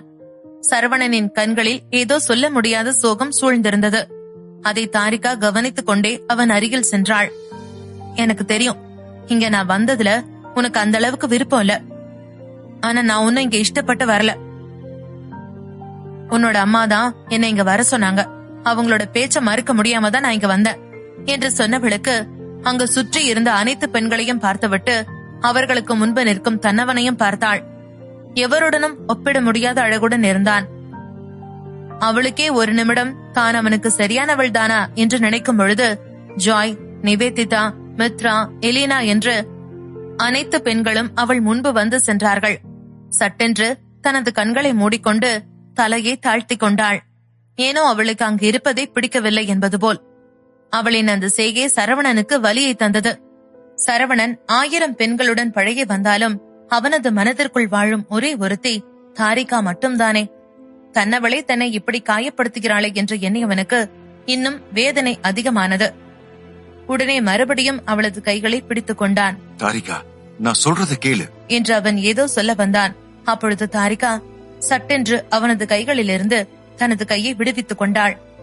சரவணா, எனக்கு உங்க மேல எந்த கோபமும் இல்ல. இன்னும் சொல்ல போனா என் மேலதான் எனக்கு கோபம். உன்னை நான் சரியா புரிஞ்சுக்க மாட்டேங்கிறேன். நீ என்ன பண்ண நினைக்கிறியோ அத நீ தாராளமா பண்ண. நான் எதுவும் சொல்ல மாட்டேன். ஆனா ஒண்ணு மட்டும் புரிஞ்சுக்கோ, உனக்காக நான் எப்பவுமே காத்துக்கிட்டு இருப்பேன் என்று சொல்லிவிட்டு அந்த இடத்திலிருந்து வெளியேறினாள். தாரிகா இருக்கும் மனநிலையில் அவள் தற்போது இங்கிருப்பது சரியில்லை என்பதை உணர்ந்த சரவணன் அவளை எதுவும் சொல்லவில்லை. அப்பொழுது மறுபடியும் அவனுக்கு மித்ராவின் நினைவு வந்து போனது. உண்மையை சொல்ல வேண்டும் என்றால் மித்ராவை நினைத்து அவன் மிகவும் கவலைப்பட்டான். அவளது சேஃப்டியை நினைக்கும் போது அவனுக்கு பயமாக இருந்தது. அதே சமயம் அவனுக்குள் ஒரு குழப்பமும் வந்தது. மித்ரா அநாத ஆசிரமத்துல வளர்ந்தவ. அங்க இருந்து லோஹித் அவளை கூட்டிட்டு போனான். அவளுக்கு பேரண்ட்ஸும் கிடையாது. அதே சமயத்துல ரொம்ப பிரில்லியண்டாவும் இருந்தா. அவ கண்டிப்பா அவனுக்கு தேவைப்படுவானுதான் அவளை லோஹித் தன்னோட வச்சுக்கிட்டான். ஆனா மித்ரா ஒரு அநாத ஆசிரமத்துல வளர்ந்தாலும் ஒரு அநாத மாதிரியே அவ வளரல. சொல்ல போனா ஃபேரி கதையில வர ஃபேரி மாதிரி தான் வாழ்ந்திருக்கா. அப்படின்னா என்று அவன் சொல்லிக் கொண்டிருக்கும் போதே அவனுக்கு பின்னால் ஜாய் வந்து நின்றாள். அப்படின்னா என்ன? அவளுக்கு பின்னால யாரோ இருக்காங்கன்னு நினைக்கிறியா என்று கேட்டாள். திடீரென்று ஜாய் அப்படி கேட்டதும் திரும்பி பார்த்தான்.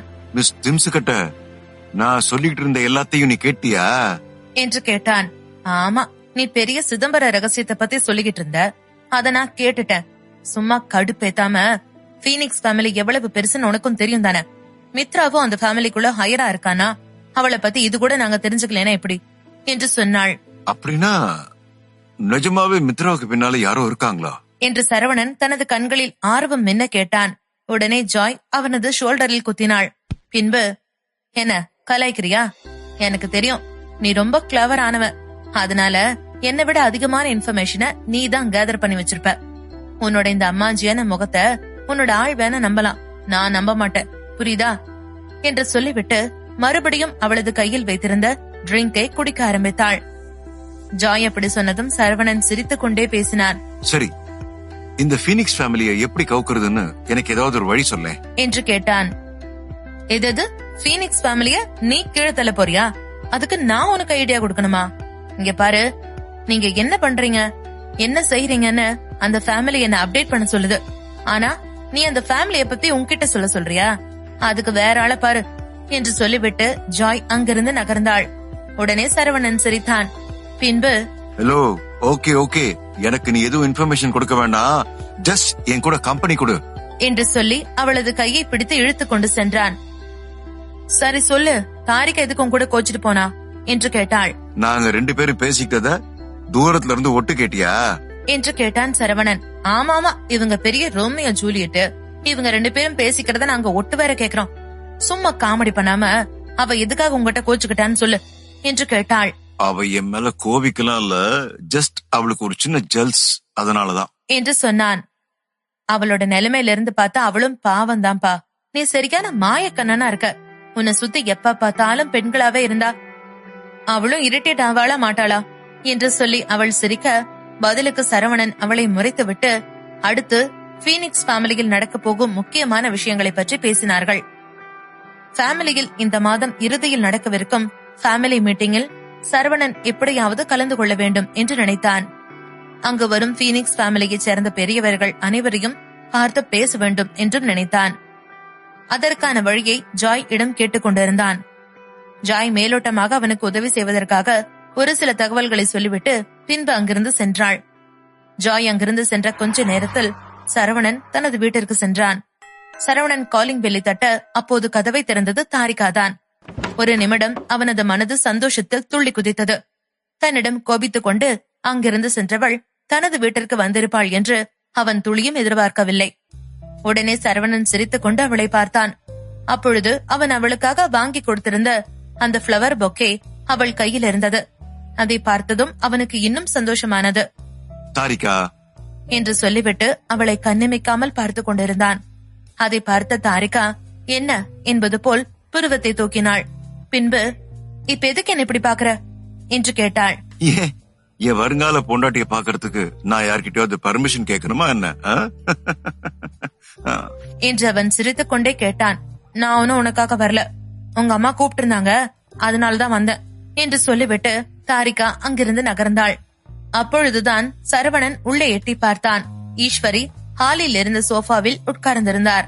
அட கடவுளே, நான் கூட என் மேல பாசத்துலதான் என்ன தேடி வந்துட்டான்னு பார்த்தேன் என்று சொல்லி சிரித்துவிட்டு அங்கிருந்து சோஃபாவில் சென்று உட்கார்ந்தான். சரவணனை பார்த்ததும் ஈஸ்வரி சிரித்தார். பின்பு, இப்பதான் வந்தியா? சரி, ரொம்ப டயர்டா இருப்பீங்க, நீங்க 2 பேரும் போய் தூங்குங்க, நானும் போய் தூங்குறேன் என்று சொல்லிவிட்டு வேண்டுமென்றே அவர்கள் இருவருக்கும் ஒரு தனிமையை உருவாக்கி கொடுத்துவிட்டு அவர் அங்கிருந்து சென்றார். ஈஸ்வரி அங்கிருந்து சென்றதும் சரவணன் சிரித்துக் கொண்டே தாரிகாவை பார்த்தான். கேட்டதானே, அம்மா நம்ம 2 பேரையும் தூங்க சொன்னாங்க என்று சொன்னான். அவன் என்ன அர்த்தத்தில் கேட்கிறான் என்பதை புரிந்து கொண்ட தாரிகாவிற்கு முகமெல்லாம் வெட்கத்தில் சிவந்து போனது. பின்பு, எனக்கு ஒரு மாதிரியா இருக்கு, நான் முதல்ல குளிக்க போறேன் என்று சொல்லிவிட்டு பாத்ரூமிற்குள் சென்றாள். அவள் அப்படி வெட்கப்பட்டு ஓடுவதை சரவணன் கண்ணிமைக்காமல் ரசித்துக் கொண்டிருந்தான். அவன் எத்தனை பெண்களுடன் பழகினாலும் அவர்களில் ஒருவர் கூட தாரிகா ஆகிவிட முடியாது. அவள் மீது அவனுக்கு இருக்கும் உறவானது 7 ஜென்ம பந்தங்களையும் தாண்டியது என்ற எண்ணம் அவனுக்குள் ஆழ பதிந்திருந்தது. தாரிகா குளியல் அறைக்குள் சென்று குளித்துக் கொண்டிருக்க சரவணன் அவளது வருகைக்காக ஹாலில் காத்துக் கொண்டிருந்தான். அப்பொழுது திடீரென்று தாரிகா குளியல் அறைக்குள் அலறும் சத்தம் கேட்டது. தாரிகாவின் சத்தம் கேட்டதும் வேகமாக எழுந்து ஓடினான் சரவணன். தாரிகா, என்னாச்சு என்று கத்தினான். தாரிகாவிடமிருந்து எந்த பதிலும் வராமல் போனதும் உடனே குளியல் அறை கதவை ஓங்கி மிதித்தான். அவன் மிதித்ததில் தாழ்பால் உடைந்து கதவு திறக்கப்பட்டது. சரவணன் வேகமாக உள்ளே நுழைந்தான். அப்போது அங்கே அவள் நின்ற கோலம் ஒரு நிமிடம் அவனை அப்படியே உரியச் செய்தது. உடலில் டவலை மட்டும் கட்டிக்கொண்ட வண்ணம் தனது கைகளால் கண்களை இறுக மூடிக்கொண்டு நின்றாள். தாரிகாவின் அந்த நிலையை பார்த்து உடைந்தவன் பின்பு சுதாரித்து தாரிகா என்று அவளது பெயரை கூப்பிட்டதுதான் தாமதம். அவனை பார்த்ததும் தாரிகா வேகமாக ஓடிவந்து அவனை இறுக கட்டிக்கொண்டாள். ஏற்கனவே அவளை டவலில் பார்த்ததுமே அவனது இதயம் பல மடங்கு துடிக்க ஆரம்பித்திருந்தது. இப்பொழுது அவனை அவள் இறுக அணைத்துக் கொண்டது அவனுக்குள் ஓடும் ஒவ்வொரு துளி ரத்தமும் உறைந்து போவது போல இருந்தது. தாரிகாவின் அந்த குளிர்ந்த தேகம் அவனது உடலில் பட்டதும் அவனுக்குள் ஏதேதோ மாற்றம் நிகழ எதுவும் பேச முடியாமல் அமைதியாக நின்றான். அப்பொழுது தாரிகா தான் பேச ஆரம்பித்தாள். அங்க பல்லி என்று சொன்னாள். அப்பொழுதுதான் சரவணன் அங்குள்ள சுவற்றை பார்த்தான். அந்த சுவற்றில் ஒரு பெரிய பல்லி உட்கார்ந்து கொண்டு அவர்கள் இருவரையும் குறுகுறுவென்று பார்த்து கொண்டிருந்தது. உடனே சரவணன் சிரித்துக் கொண்டு அந்த பல்லியிடம் பேசினான். என்று சொன்னவன் அவளை தன்னுடன் இறுக அணைத்துக் கொண்டான். தாரிகாவை அவன் தன்னுடன் அணைத்துக் கொண்டதும் அவளது அழகிய மார்பகங்கள் அவன் மார்போடு மோத பின் அவளுக்குள்ளோ மின்சாரம் பாயத் தொடங்கியது. தாரிகாவின் உடலெல்லாம் செவ்வானத்தை பூசிக்கொண்டது போல் சிவந்து போனது. அதை கண்டவனின் கண்களோ கிறக்கத்தில் மயங்கி போனது. தாரிகாவின் தலையை தனது கரங்களால் மெல்ல நிமிர்த்தினான். இருவரது கண்களும் ஒன்றோடு ஒன்று மோதிக்கொண்டது. தாரிகாவின் இதயம் விட்டால் எகிரி குதித்து வெளியில் வந்துவிடும் அளவிற்கு வேகமாக துடித்தது. அவளின் இதய துடிப்பை அறிந்தவனின் இதயமும் வேகமாக துடிக்க ஆரம்பித்தது. சரவணன் அவளை தன்னுடன் இன்னும் இறுக அணைத்துக் கொண்டு அவளது நெற்றியில் மெதுவாக தனது இதழை பதித்தான். அவனது இதழ் பட்டதும் அவளது உடல் இன்னும் சிவக்க ஆரம்பித்தது. அதை கண்டவனுக்கு பித்து பிடிக்க அவளது கன்னத்தில் மெதுவாக தனது கன்னத்தை வைத்து உரசினான். பின்பு மெதுவாக அவளது இதழை சிறைபிடித்தான். தன்னவனின் இதழோடு தனது இதழ் சேர்ந்ததும் பெண் அவளுக்குள் போர்க்களமே உருவானது போல் இருந்தது. தாரிகா தனது கண்களை இறுக மூடிக்கொள்ள அவளது வெட்கத்தை ரசித்துக் கொண்டே சரவணன் அவளது இதழில் மெதுவாக தனது ஆளுமையை செலுத்த ஆரம்பித்தான். தாரிகா சரவணனின் கழுத்தை இறுக கட்டிக்கொள்ள அந்த செய்கையை ரசித்தவாறே சரவணன் அவளது இதழில் இன்னும் அழுத்தத்தை கூட்டினான். பெண் அவளின் உடலெங்கும் மின்சாரம் பாய அவளது இதழை மெல்ல விடுவித்து பின்பு அவளது கழுத்தில் தனது இதழை பதித்தான். இதுவரை அப்படியொரு உணர்வை அனுபவித்திடாத தாரிகாவோ சொல்ல முடியாத ஒரு வகை இன்பத்தில் துடித்து போனாள். அவளின் இந்த இன்ப வேதனையை ரசித்தவனின் கைகள் மெதுமெதுவாக அவளது உடல் முழுவதும் படர ஆரம்பித்தது. பின்பு மெதுவாக அவளது முன்னழகில் அவனது கைப்பட்டதும் பெண் அவள் சிலிர்த்து போனாள். பூவை விட மென்மையாக இருந்த அவளது தேகத்தை தொட்டதும் சரவணனின் உடலிலும் மின்சாரம் பாயத் தொடங்கியது. சொல்ல முடியாத ஏதோ ஒரு உணர்வு படர அதுவரை அவனுக்குள் உறங்கிக் கொண்டிருந்த அவனது ஆண்மையும் மெல்ல கண் விழிக்கத் தொடங்கியது. சரவணன் தாரிகாவை மெதுவாக அங்கிருந்த சுவற்றில் சாய்த்து அவளது இதழோடு தன் இதழை சேர்த்து அவளுக்குள் காதல் பானத்தை ஊற்றிக் கொண்டிருந்தான். அவனது இரு கைகளும் அவளது முன்னழகில் இவள் தனக்கு சொந்தமானவள் என்ற பெருமிதத்தோடு ஆட்கொண்டிருந்தது. தாரிகா அவனின் இந்த இன்ப அவஸ்தையில் துடிதுடித்து போனவள் தனது உடலை மெதுவாக வேறுபுறம் அசைக்க திடீரென்று அங்கிருந்த ஷவர் ஆனாகி அவர்கள் இருவர் மேலும் தண்ணீர் மழை பொழிந்தது. இருவர் மீதும் தண்ணீர் பட்டதும் அவர்களுக்குள் இருந்த அந்த நெருக்கம் அதிகமானது.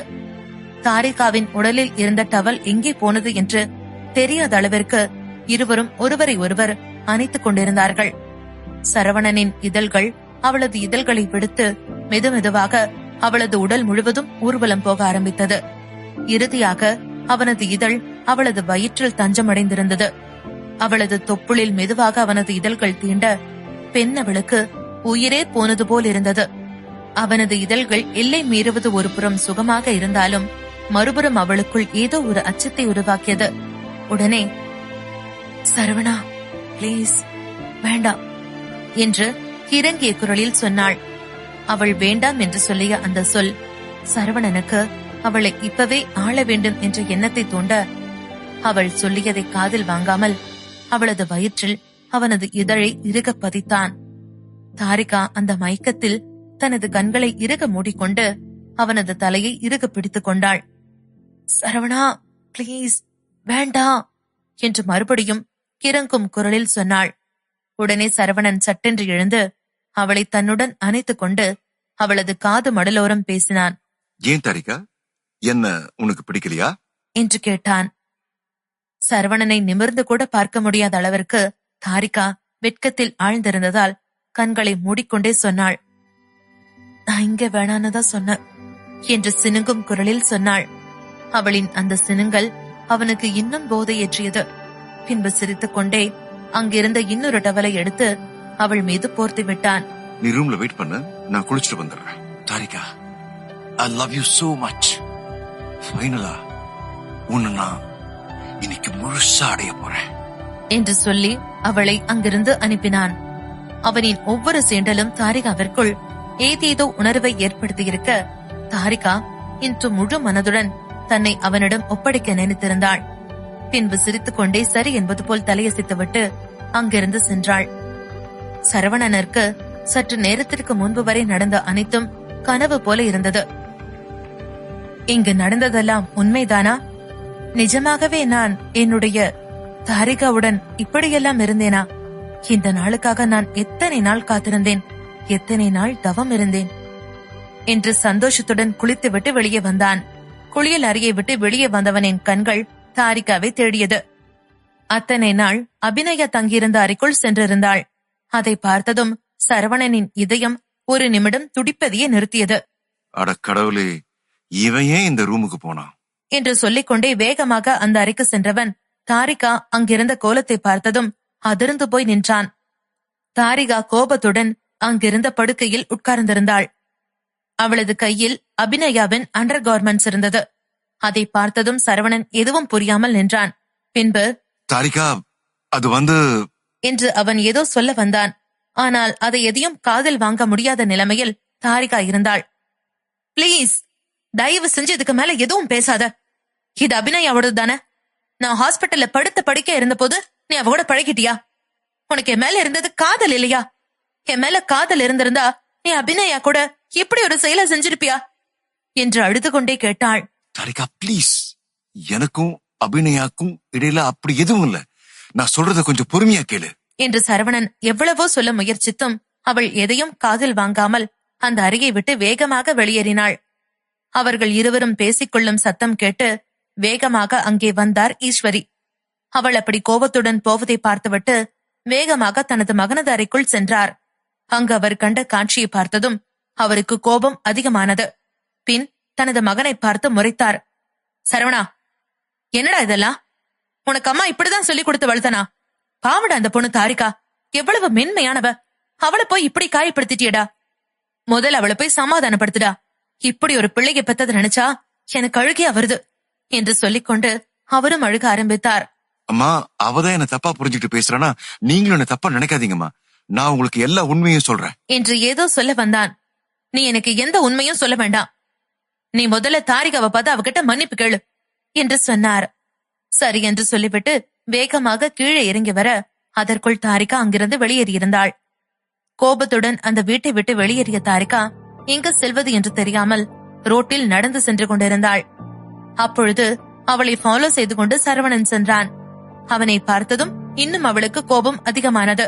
உடனே, தயவு செஞ்சு என்ன ஃபாலோ பண்ணி வராத, எனக்கு கோபம் இன்னும் அதிகமாதான் ஆகும் என்று மெசேஜ் அனுப்பினாள். அதற்கு மேல் எதுவும் செய்ய முடியாமல் சரவணன் அங்கேயே நின்றுவிட அவள் அங்கிருந்த ஒரு பார்க்கிற்குள் சென்றாள். குளியல் அறைக்குள் நடந்த நிகழ்வுகளை நினைத்து பல கனவுகளுடன் பெட்ரூமிற்குள் நுழைந்த தாரிகாவிற்கு பெரிய அதிர்ச்சி காத்திருந்தது.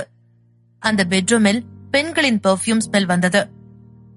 பின்பு அந்த அறை முழுவதையும் நன்றாக உற்று பார்க்க அங்கிருந்து படுக்கையில் பெண்ணின் கூந்தல் இருந்தது. அடுத்து அவள் பார்த்த பெண்ணின் உள்ளாடை அவளை பேரதிர்ச்சிக்கு உள்ளாக்கியது. சரவணன் நிச்சயம் ஒரு பெண்ணுடன் இருந்திருக்கிறான் என்று நினைத்து அழுது கொண்டே அவனிடம் சண்டை போட்டுவிட்டு அவனது வீட்டை விட்டு வெளியேறினாள். வரும் வழியெல்லாம் அழுது கொண்டு இறுதியாக ஒரு பாருக்குள் நுழைந்தாள். சரவணா, என்னை இப்படி ஏமாத்துறதுக்கு உனக்கு எப்படி மனசு வந்துச்சு? நீ இப்படி பண்ணின? வேற யாராவது இருந்தா கூட எனக்கு எதுவும் தெரியாது. அபிநயா என்னோட உயிர் தோழி. அவளும் எனக்கு இப்படி ஒரு துரோகம் நினைப்பான்னு நான் நினைச்சு கூட பாக்கல என்று அழுது கொண்டு அவள் முன்பிருந்த பாருக்கு போய் குடிக்க ஆரம்பித்தாள். அப்பொழுது திடீரென்று அவள் அருகில் ஏதோ ஒரு உருவம் வந்து நிற்பதை பார்த்ததும் யார் என்று ஒருவித அதிர்ச்சியுடன் திரும்பி பார்த்தாள். அபிநயாதான் குற்ற உணர்வுடன் அவள் முன்பு நின்று கொண்டிருந்தாள். அபிநயாவை பார்த்ததும் தாரிகா அங்கிருந்து எழுந்து போக முயற்சித்தாள். உடனே அபிநயா அவளது கைகளை பிடித்துக் கொண்டாள். தாரிகா, நான் சொல்றத கேளு. நீ என்னோட பெஸ்ட் ஃப்ரெண்டு.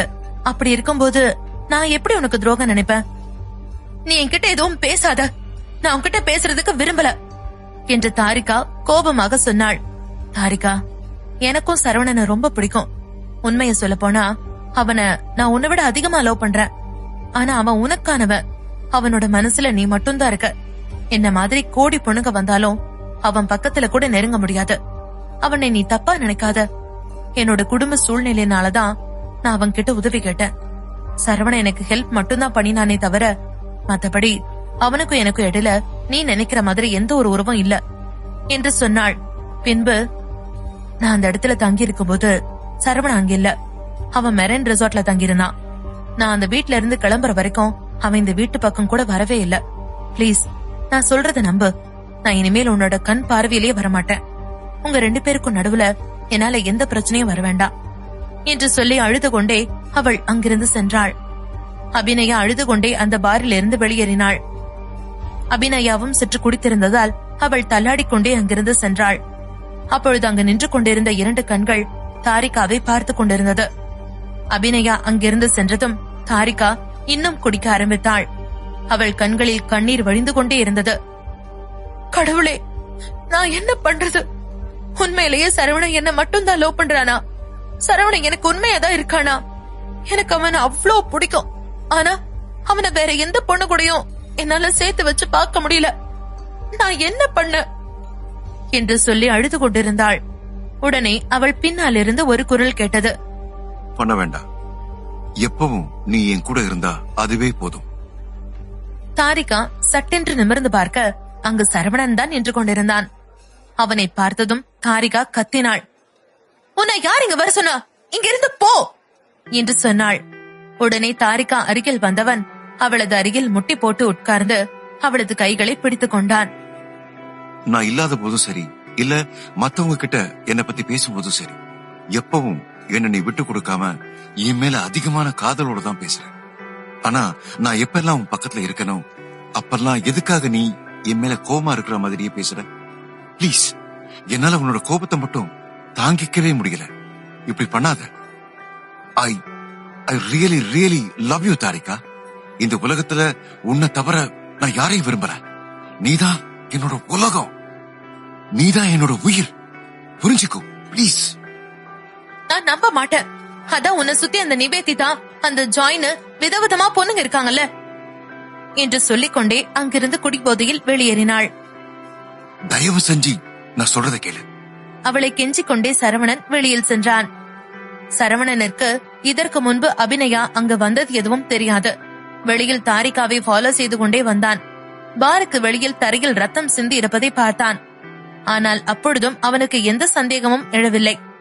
பார் அருகில் ஸ்கூல் இருந்ததால் பள்ளி மாணவர்கள் யாரேனும் சண்டை போட்டு இருப்பார்கள் என்று நினைத்தவன் தாரிகாவை சமாதானப்படுத்துவதற்காக அவள் பின்னால் சென்றான். அப்பொழுது திடீரென்று அவன் முன்பு தோன்றினார் ஜஸ்டின். அவங்கள ஃபாலோ பண்ண நான் வேற ஒருத்தரை வச்சுக்கிட்டேன். அவங்க சேஃபா வீடு போய் சேர்ந்துருவாங்க. நான் உங்ககிட்ட ஒரு முக்கியமான விஷயத்தை பத்தி பேசணும். பேசலாமா? இந்த நேரத்தில் ஜஸ்டின் தன்னை பார்க்க வந்திருக்கிறார் என்றால் அது முக்கியமான விஷயமாகத்தான் இருக்கும் என்று நினைத்த சரவணன் சிரித்துக் கொண்டே ஓகே என்பது போல் தலையை அசைத்தான். உடனே ஜஸ்டின் சிரித்துக் கொண்டே சென்றார். அங்க உங்களுக்கு பிடிச்ச பார்பிக்யூ வாங்கி தரேன். சரவணனை அழைத்துக் கொண்டு ரோட்டோரம் இருந்த ஒரு கடையில் சென்று உட்கார்ந்தார். நீங்க மட்டும் இல்லனா என்னால கண்டிப்பா இந்த முறை ஜெயிச்சிருக்கவே முடியாது. இது எல்லாத்துக்கும் நீங்க தான் காரணம். தனது பாக்கெட்டில் இருந்த ஒரு கார்டை எடுத்து ஜஸ்டினிடம் கொடுத்தான். நீங்க எனக்கு செஞ்சதுக்கு இந்த பணம் ரொம்ப சாதாரணம் தான். இருந்தாலும் நான் உங்களுக்கு தரேன். உங்களுக்கு என்ன தேவைனாலும் இத வச்சு வாங்கிக்கங்க. எனக்கு உங்களோட பணம் எதுவும் தேவையில்ல. நான் உங்களை இப்ப பார்க்க வந்ததே வேற ஒரு விஷயமா. சொல்லுங்க, உங்களுக்காக நான் ஏதாவது செய்யணுமா? நீங்க எனக்கு பண்ண ஹெல்ப்புக்காக நீங்க எது கேட்டாலும் நான் செய்வேன். அவ்வளவே தருண் கிட்ட பிரிஸ்கோ என்டர்பிரைஸ்ல உங்களுக்கு 30% ஷேர் கொடுக்க சொல்லியிருக்கேன். நிஜமாவே பணம் எல்லாம் பெரிய விஷயம் இல்ல. நான் இப்ப உங்ககிட்ட பேச போறது அந்த போகிமேன் மிஸ்டரி ஃபோர்ஸ் பத்தி தான். உண்மையை சொல்ல போனா அவங்க அந்த இடத்துக்கு வர வரைக்கும் உங்க கூட தான் மோத போறாங்கன்னு அவங்களுக்கு தெரியாது. அந்த குரூப்ல இருக்க எல்லாரும் ரொம்ப வலிமையானவங்க. அவங்களால ஈஸியா யாரையும் வீழ்த்திட முடியும். நானும் அந்த ஃபோர்ஸ்ல ஏற்கனவே இருந்திருக்கேன். அதை வச்சுதான் சொல்றேன். அவங்கள நம்ம பக்கம் வச்சுக்கிட்டா கண்டிப்பா நமக்கு ஹெல்ப்ஃபுல்லா இருப்பாங்க. அவங்க யாரையும் கொல்லக்கூடாது, அவ்வளவுதானே. ஜஸ்டின் உங்களுக்கு எது சரின்னு படுதோ அது செய்யுங்க. நீங்க என்ன பண்ணாலும் அது சரியாதான் இருக்குங்கிறது என்னோட நம்பிக்கை.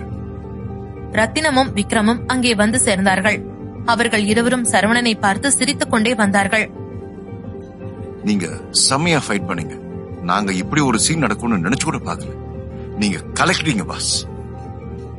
அவர்கள் அருகில் வந்து உட்கார்ந்தார்கள். நீங்களும் தான் காரணம். உங்களோட சப்போர்ட் இல்லாம என்னால எதுவும் செஞ்சிருக்க முடியாது. சரவணன் அவர்களை பாராட்டினான். பின்பு நால்வரும் சேர்ந்து நன்றாக ட்ரிங்க் செய்ய ஆரம்பித்தார்கள்.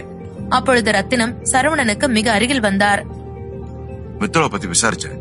அவளோட ரெஸ்யூம் ரொம்ப கிளீனா இருக்கு. அவளை பத்தின எந்த ஒரு டேட்டாவும் என்னால கலெக்ட் பண்ணவே முடியல. தெரிஞ்சது தானே, இதனால தானே அந்த லோஹித் மித்ராவை பயன்படுத்திக்கிட்டான் சொன்னான். மித்ராவை பத்தி இன்வெஸ்டிகேட் பண்ணும்போது நம்ப முடியாத நிறைய விஷயங்களை கேள்விப்பட்டேன். அவளோட பர்த் சர்டிபிகேட்ல அவளோட டேட் ஆஃப் பர்த் தவறா கொடுத்திருக்காங்க சொன்னார். அநாத ஆசிரமம் அவளை கண்டுபிடிக்கும் போது அவளோட பிறந்த தேதி தெரியாம இருந்திருக்கும். அதனால ஏதோ தப்பான ஒரு தேதியை சொல்லி இருக்கலாம். அவங்க அம்மா அப்பா 2 பேரும் இறந்து போயிருக்காங்க. அதுவும் மித்ரா அம்மாவோட பிரசவத்துக்காக தான் அவங்க 2 பேரும் ஹாஸ்பிட்டலுக்கு வந்திருக்காங்க. வர வழியில தான் 2 பேரும் ஆக்சிடென்ட் ஆகி இறந்திருக்காங்க. மித்ரா அவங்க அம்மா இறந்ததுக்கு பிறகு பிறந்த குழந்தைன்னு சொல்றீங்களா? அங்கதான் பாஸ் எனக்கு சந்தேகமா இருக்கு. ஒரு பொண்ணு இறந்ததுக்கு அப்புறம் அவ ஒரு குழந்தைய பெத்தெடுக்கிறது நடக்காத காரியம். பர்சனலா நான் டாக்டர் கிட்ட வரைக்கும் எல்லா டாக்டரும் இறந்ததுக்கு பிறகு ஒரு குழந்தை பிறக்கிறதுக்கு வாய்ப்பே இல்லைன்னு தான் சொல்றாங்க. நீங்க என்ன சொல்ல வரீங்க என்று முகத்தை சீரியஸாக வைத்துக் கொண்டு சரவணன் கேட்டான்.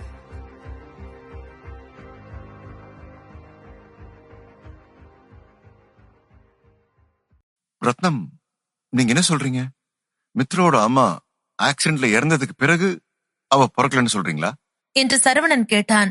பாஸ், நான் என்ன சொல்ல வரேன்னா அவங்க இறந்ததுக்கு காரணமே மித்ரா தான் சொல்றேன் என்று சொன்னார். அவர் சொன்னதை கேட்டதும் இன்னும் குழம்பி போனான் சரவணன். ரத்னம், நீங்க என்னதான் சொல்ல வரீங்க என்று கேட்டான். என்னோட யூகப்படி நான் நினைக்கிறது உண்மையா இருந்தா இப்படித்தான் நடந்திருக்கணும். அந்த கார் ஆக்சிடென்ட்ல இறந்து போனவங்க நிச்சயமா மித்ராவோட பேரண்ட்ஸா இருந்திருக்கிறதுக்கு வாய்ப்பே இல்லை. அப்புறம் அந்த கார் ஆக்சிடென்ட் யதார்த்தமா நடந்ததும் இல்லை. யாரோ பிளான் பண்ணியே அவங்கள கொன்னுட்டு அந்த இறந்த குழந்தைக்கு பதிலா மித்ராவை அங்க வச்சு மித்ராவை காப்பாத்த நினைச்சிருக்காங்க என்று சொன்னார். நீங்க என்ன சொல்றீங்க? மித்ராவுக்காக அந்த தம்பதிங்க 2 பேரையும் கொன்னிருப்பாங்க நீங்க சொல்றீங்களா? ஆனா அது ஏன் அப்படி பண்ணணும் என்று சரவணன் கேட்டான். பாஸ், எனக்கும் இதுக்கு பதில் தெரியல. ஒண்ணு மட்டும் தெரியுது, மித்ரா அனாதையா இருந்தா அவளோட ஐடென்டிட்டிய ஈஸியா கண்டுபிடிச்சிடலாம். அவ இவ்ளோ சஸ்பென்ஸா இருக்கிறானா அதுக்கு பின்னாடி யாரு என்னவோ பண்றாங்கன்னு தான் தோணுது என்று ரத்தினம் சொன்னார். ஏதோ ஒண்ணு ரத்னம், ஆனா நான் கண்டிப்பா மித்ராவை கண்டுபிடிச்சே ஆகணும். அவ இப்ப எப்படி இருக்கான்னு தெரிஞ்சுக்கிட்டே ஆகணும் என்று சரவணன் சொன்னான். கண்டிப்பா பாஸ், கவலைப்படாதீங்க. உங்களுக்கு கூடிய சீக்கிரம் மித்ராவை பத்தின எல்லா டீட்டெயிலையும் அப்டேட் பண்றேன் என்று சொன்னார். சரி, நீங்க எல்லாம் இங்க இருக்கீங்களே, ஹரிஷ் எங்க போனாரு என்று சரவணன் கேட்டான். உடனே விக்ரம் ஐ திங்க் அவருக்கு ஏதோ ஆயிடுச்சு என்று சொன்னான். எலினா அந்த பெரிய கப்பலில் போவதற்காக நின்று கொண்டிருக்க அப்பொழுது அவளது அருகில் ஜாய் நின்று கொண்டிருந்தாள். எலினா, இனி நாம எப்ப மீட் பண்ணுவோம் என்று அவளது கையை பிடித்துக் கொண்டு மிகவும் உருக்கமாக கேட்டாள். நான் முடிக்க வேண்டிய முக்கியமான வேலை நிறைய இருக்கு. அதெல்லாம் முடிச்சிட்டு கண்டிப்பா சீக்கிரமே நான் உன்னை வந்து பாப்பேன். நான் உன்னை ரொம்ப மிஸ் பண்ணுவேன் என்று சொல்லி ஜாய் எலினாவை கட்டிக்கொண்டாள். பதிலுக்கு எலினாவும் அவளை இருக்க கட்டிக்கொண்டாள். பின்பு, நானும் உன்னை ரொம்ப மிஸ் பண்ணுவேன். உனக்கு தெரியும் தானே, இந்த உலகத்திலேயே என்னோட பெஸ்ட் ஃப்ரெண்ட் நீ மட்டும்தான். சரி, நான் கிளம்புறேன் என்று சொல்லிவிட்டு அந்த கப்பலில் எலினா ஏறிக்கொண்டாள். அப்பொழுது அந்த கப்பலில் மிகவும் அழகான ஒரு பெண் நின்று கொண்டிருந்தாள். எலினா அவளின் அருகில் சிரித்துக் கொண்டே போனாள். அந்த பெண்ணோ எலினாவை பார்த்ததும் ஓங்கி பளார் என்று அவளது கன்னத்தில் அறைந்தாள். ஹரிஷுக்கு ஏதோ ஆயிடுச்சு என்று விக்ரம் சொன்னதை கேட்டதும் சரவணன் பதறி போனான். உடனே சரவணன், என்ன ஹரிஷ்க்கு ஏதோ ஆச்சா? நீ என்ன சொல்ற? தெளிவா சொல்லு என்று கேட்டான். அது ஒண்ணுல, நாங்க எல்லாம் இங்க வரதுக்கு கிளம்பிட்டு இருந்தோம். அப்ப திடீர்னு அவருக்கு ஒரு போன் கால் வந்தது. போன் அட்டெண்ட் பண்ணவர் எதுவுமே பேசாம வேகமா அங்கிருந்து கிளம்பிட்டாரு என்று சொன்னான். அவ்வளவு நேரம் சரவணனருக்கு இருந்த போதை சட்டென்று தெளிந்தது. விக்ரம், நீ சொல்றது உண்மையா? நிஜமாவே ஹரிஷ்க்கு எதுவும் பிரச்சனை வந்திருக்குமோ? இப்பவே நம்ம ஹரிஷ் வீட்டுக்கு போலாம். பாவம், அவருக்கு என்னாச்சுன்னு பார்க்கலாம் என்று சொன்னான். ஓகே பாஸ் என்று சொல்லிவிட்டு நால்வரும் அங்கிருந்து கிளம்பினார்கள். ஹரிஷுடன் பழகி இத்தனை நாட்களில் ஒரு நாள் கூட சரவணன் ஹரிஷ் வீட்டிற்கு சென்றதில்லை. அவரும் வீட்டிற்கு அழைத்ததில்லை. இன்று முதல் முறையாக சரவணன் ஹரிஷின் வீட்டிற்கு செல்ல ஹரிஷ் அவரது வீட்டு ஹாலில் உட்கார்ந்து ட்ரிங்க் செய்து கொண்டிருந்தார்.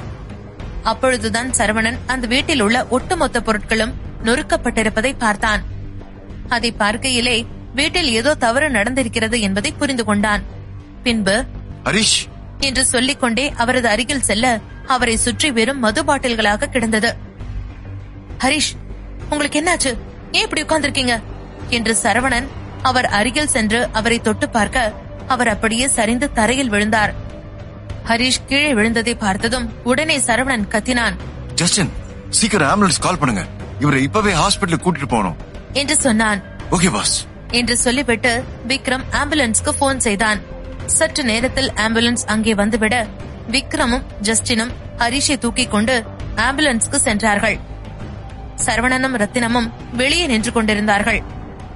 ஹரிஷின் நிலையை ஆம்புலன்ஸில் இருந்த டாக்டர் பார்த்தார். ஹரிஷ் முழுவதும் குடித்துவிட்டு மயக்க நிலையில் இருந்தார்.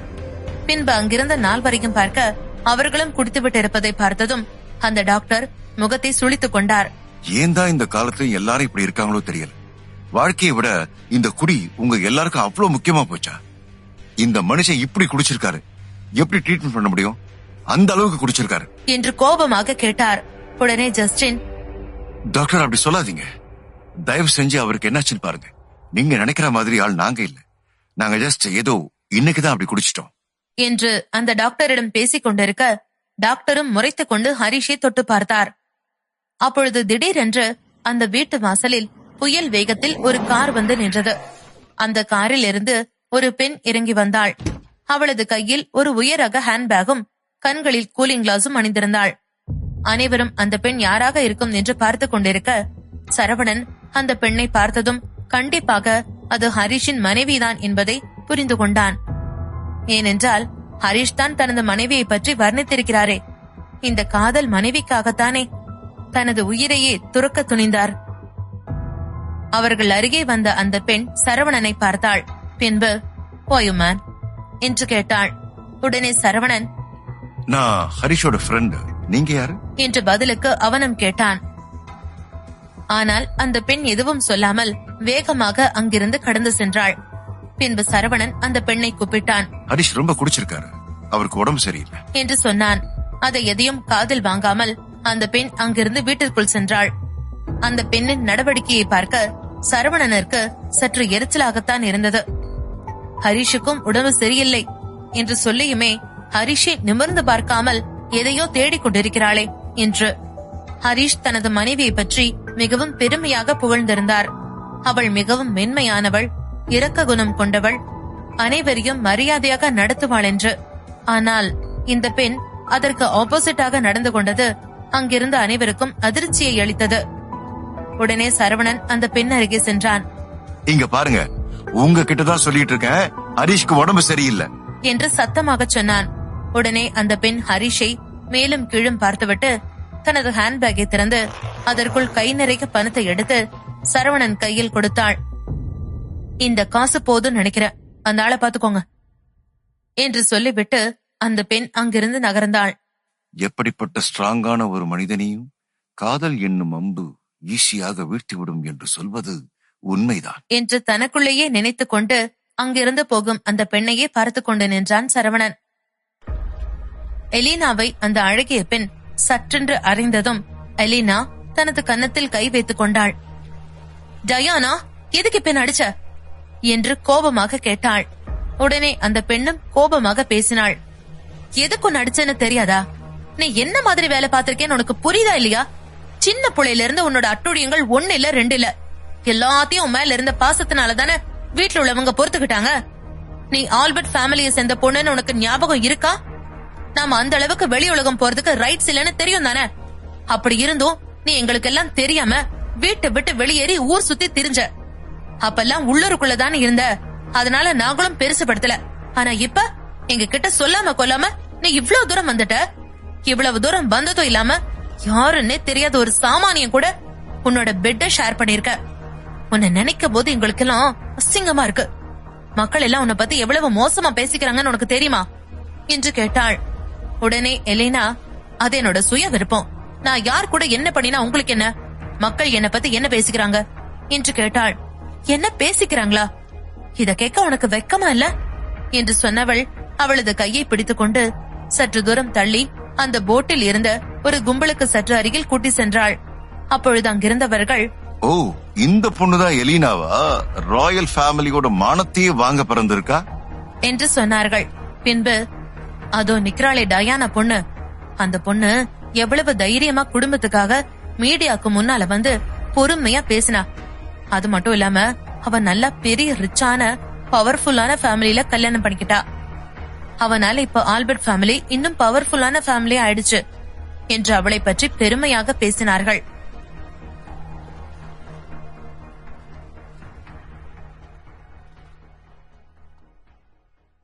டயானா அதிர்ச்சியாக எலினாவை பார்த்தாள். இருவருமே ஆல்பர்ட் குடும்பத்தை சேர்ந்தவர்கள்தான். ஆனாலும் அவர்களுக்குள்ளே நிறைய வித்தியாசம் இருக்கிறது. இப்போது டயானாவால் ஆல்பர்ட் குடும்பம் அவளையும் எலினாவையும் நடத்தும் வித்தியாசத்தை கண்கூடாக பார்க்க முடிந்தது. எலினா பேரழகி. டயானா எவ்வளவு மேக்கப் போட்டாலும் உயர் ரகமாய் உடை உடுத்தினாலும் அவளால் எலினாக்கு நிகராய் இருக்க முடியாது. இளவரசர் சார்லஸே எலினாவின் பின்னால் திரிந்தாரே, இதற்கு முன்வரை அவளால் எலினாவின் திமிரையும் கோபத்தையும் பொறுத்துக் கொள்ள முடிந்தது. ஆனால் இன்று அவளால் ஏற்றுக்கொள்ள முடியவில்லை. எலினாவால் அவளின் திருமண நாளை தள்ளி போனது. அவளை கட்டிக்கொள்பவன் அதனை நேரடியாக கூறவில்லை என்றாலும் அவனின் நடத்தையில் அது தெளிவாய் தெரிந்தது. இப்பொழுதெல்லாம் அவன் அவளிடம் அவ்வளவு நன்றாய் பேசுவதில்லை. சி, வெக்கம் கட்டவளே, உனக்கு வெக்கமாவே இல்லையா? ஆல்பர்ட் ஃபேமிலியில இருக்க உனக்கு தகுதியே இல்ல. குடும்ப மானத்தை இப்படி நடு தெருவுக்கு கொண்டு வந்திருக்கே, அசிங்கமால? இவ்வளவு பண்ணியும் திமிரா இருக்க என்று திட்டினாள் டயானா. ஆனால் எலினா அவளை பெரிதாய் எடுத்துக் கொள்ளவில்லை. நான் வெக்கம் கட்டவளா? முதல்ல எனக்கு பிரின்ஸ் சார்லஸ் மேல இன்ட்ரெஸ்டே இல்ல. 2வது, அவனோட விஷயத்துக்கும் எனக்கு எந்த சம்பந்தமும் இல்ல. தேவையில்லாம என் மேல பழி போட பாக்காத என்று சீறினாள். அதன் பின் அவள் கப்பலை விட்டு இறங்கி விட்டாள். அயர்லாந்துக்கு செல்ல நிறைய கப்பல்கள் இருந்தது. லக்ஸுரி குரூஸில் செல்லவில்லை என்றால் என்ன, ட்ரெயினில் செல்லலாம் என்று நினைத்தாள் எலினா. ஆன்போர்டில் இருந்தவர்கள் எலினாவையே வேடிக்கை பார்த்து கொண்டிருந்தார்கள். ஆல்பர்ட் ஃபேமிலி போல பவர்ஃபுல்லான ஃபேமிலி கிடையவே கிடையாது. ஆனா அவங்க இப்படி ஒரு பொண்ணையா வளர்த்திருக்காங்க. இது குடும்பத்துக்கே அவமானம். ஆமா, என்ன பண்ண, அவங்க தலை எழுத்து. ஆல்பர்ட் குடும்பத்தில் ஆம்பளைங்க இல்லன்னு பொண்ணு கல்யாணம் மூலமா ஃபேமஸ் ஆக பாக்குறாங்களோ என்னமோ. எப்படி இவ இந்த கப்பலை விட்டு போலாம்? புத்தியே இல்ல போல என்று அங்கிருந்தவர்கள் பேசிக் கொண்டார்கள். டயானா அங்கிருப்பவர்களை பெருமையாகவும் அதே நேரம் அழுத்தமாகவும் பார்த்தாள். அவர்களுக்கு என்ன தெரியும், இஷ்டத்துக்கு பேசுகிறார்கள் என்று பார்த்தாள். இதனை அவள் வேண்டுமென்றேதானே செய்தாள். என்னதான் டயானாவும் எலினாவும் ஒரே சர்நேமை கொண்டிருந்தாலும் இருவருக்குள் வேறுபாடு மிக அதிகமாயிருந்தது. யாருக்கும் எலினா குடும்பத்தை பற்றி தெரியாது. எப்படி அவர்கள் மேலே வந்தார்கள் என தெரியாது. ஆல்பர்ட் ஃபேமிலிக்குள்ளே பல பிரிவுகள் இருக்கிறது. எலினா குடும்பத்திற்கு பின்னே இருக்கும் சக்தி அவர்களை இந்த உயரத்திற்கு கொண்டு வந்திருக்கிறது. டயானா ஃபேமிலி அவர்களும் மேலே உயர அவர்களின் மகளை பெரும் கோடீஸ்வரர் குடும்பத்தில் திருமணம் முடிக்க பார்க்கிறார்கள். எலினா மீது அவளுக்கு பொறாமை அதிகம். ஒரே குடும்பத்தில் இருந்தாலும் அவள் எலினா அளவு பணக்காரர் இல்லை. டயானாவை திருமணம் செய்ய ஒப்புக்கொண்ட நபரின் குடும்பம் எலினா குடும்பத்திற்கு பின்னே இருக்கும் நபரால் ஈர்க்கப்பட்டுதான் ஆல்பர்ட் குடும்பத்தில் சம்மதம் வைத்துக் கொள்ள ஒப்புக்கொண்டார்கள். டயானாவின் அழகும் உடம்பும் வேலை காட்டவில்லை. இதனாலேயே அவள் எலினாவை இன்னும் வெறுக்கிறாள். இம்முறை எலினா ஹோக்சியாவிலிருந்து செய்தது மிக பெரிய விஷயம். இதனை மட்டும் டயானா கச்சிதமாக முடித்து வைத்தாள். அவளின் குடும்பமும் மேலும் முன்னேற வழிவகுக்கும். இதில் குடும்ப பாந்தம் என்பது இல்லாமல் போனது. கப்பலை விட்டு இறங்கியதும் எலினா அதீத கோபத்தில் இருந்தாள். ஏற்கனவே அவள் அதிருப்தியில் இருந்தாள். அவள் குடும்பத்தில் அவளுக்கு ஏகப்பட்ட கட்டுப்பாடுகள். ஆனால் இப்போது இளவரசர் சார்லஸும் இல்லை. அப்படியும் அவளை அவர்கள் விடவில்லை. சாதாரண கை பொம்மை போல உணர்ந்தாள் எலினா. அவள் இறங்கி வந்ததை கேள்வியாக பார்த்தாள் ஜாய். என்ன ஆச்சுங்க இளவரசி? தங்களுக்கு இந்த கப்பல் சிறிதா இருக்கிறதோ என்று கேலியாக கேட்டாள். என்னால் இனி அங்க இருக்க முடியாது என்று கோபத்துடன் கூறிய எலினா முகத்தை சுருக்கினாள். ஓ, அப்போ நீ இன்னைக்கும் கிளம்பலையா? சரி சரி, எங்க போனோம்னு சொல்ல போவோம் என்றாள் ஜாய். எலினா அவசரமாய் அவள் வீட்டிற்கு சென்றாக வேண்டும் என்று அவளுக்கு தெரியும். ஆனாலும் அவளை சமன் செய்யவில்லை. எலினா வீட்டிற்கு போவதை பற்றி சிறிது நேரம் யோசித்தாள். நான் ஒரு பொறுக்கி பயில பாக்கணும் என்று பல்லை கடித்தாள். அந்தாள் யாரு என்று புருவம் உயர்த்தினாள் ஜாய். சரவணா. அவனாலதான் என் மானம் போச்சு, மரியாதை போச்சு. நான் செத்தாலும் அவனையும் சேர்த்துதான் சாகடிப்பேன் என்று எரிச்சலில் கூறினாள். ஜாய்க்கு சிரிப்புதான் வந்தது. ஆனால் சரவணனையும் அவளுடன் அழைத்து செல்ல வேண்டும் என எலினா நினைப்பதை கேட்டு அவள் முகம் சுருங்கியது. மருத்துவமனையில் ஹரிஷ் கண்மொழிப்பதற்காக காத்திருந்தான் சரவணா. 1 மணி நேரம் கழித்து அவர் கண் விழித்தார். ஆனால் அவர் ஏண்டா கண் விழித்தோம் என்பது போல இருந்தார். விடுங்க, பொண்ணுங்களே இப்படிதான் என ஆப்பிள் தோலை சீவியபடியே கூறினான் சரவணா. அதில் அவனை முறைத்தவர் முகத்தை திருப்பிக் கொண்டார். அத பத்தி உனக்கு என்ன தெரியும் என்றார் ஒரு நொடி கழித்து.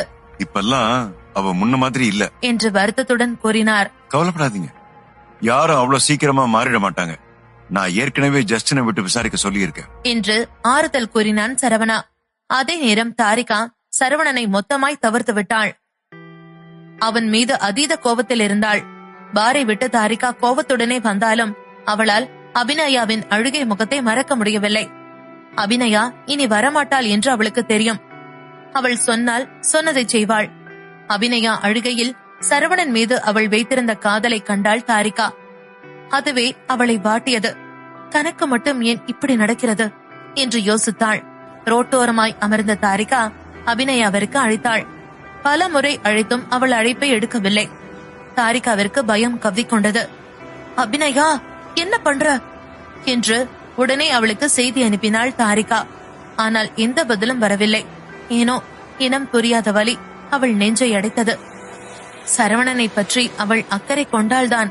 ஆனாலும் அபிநயா மீதும் அவளுக்கு அக்கறை இருந்தது.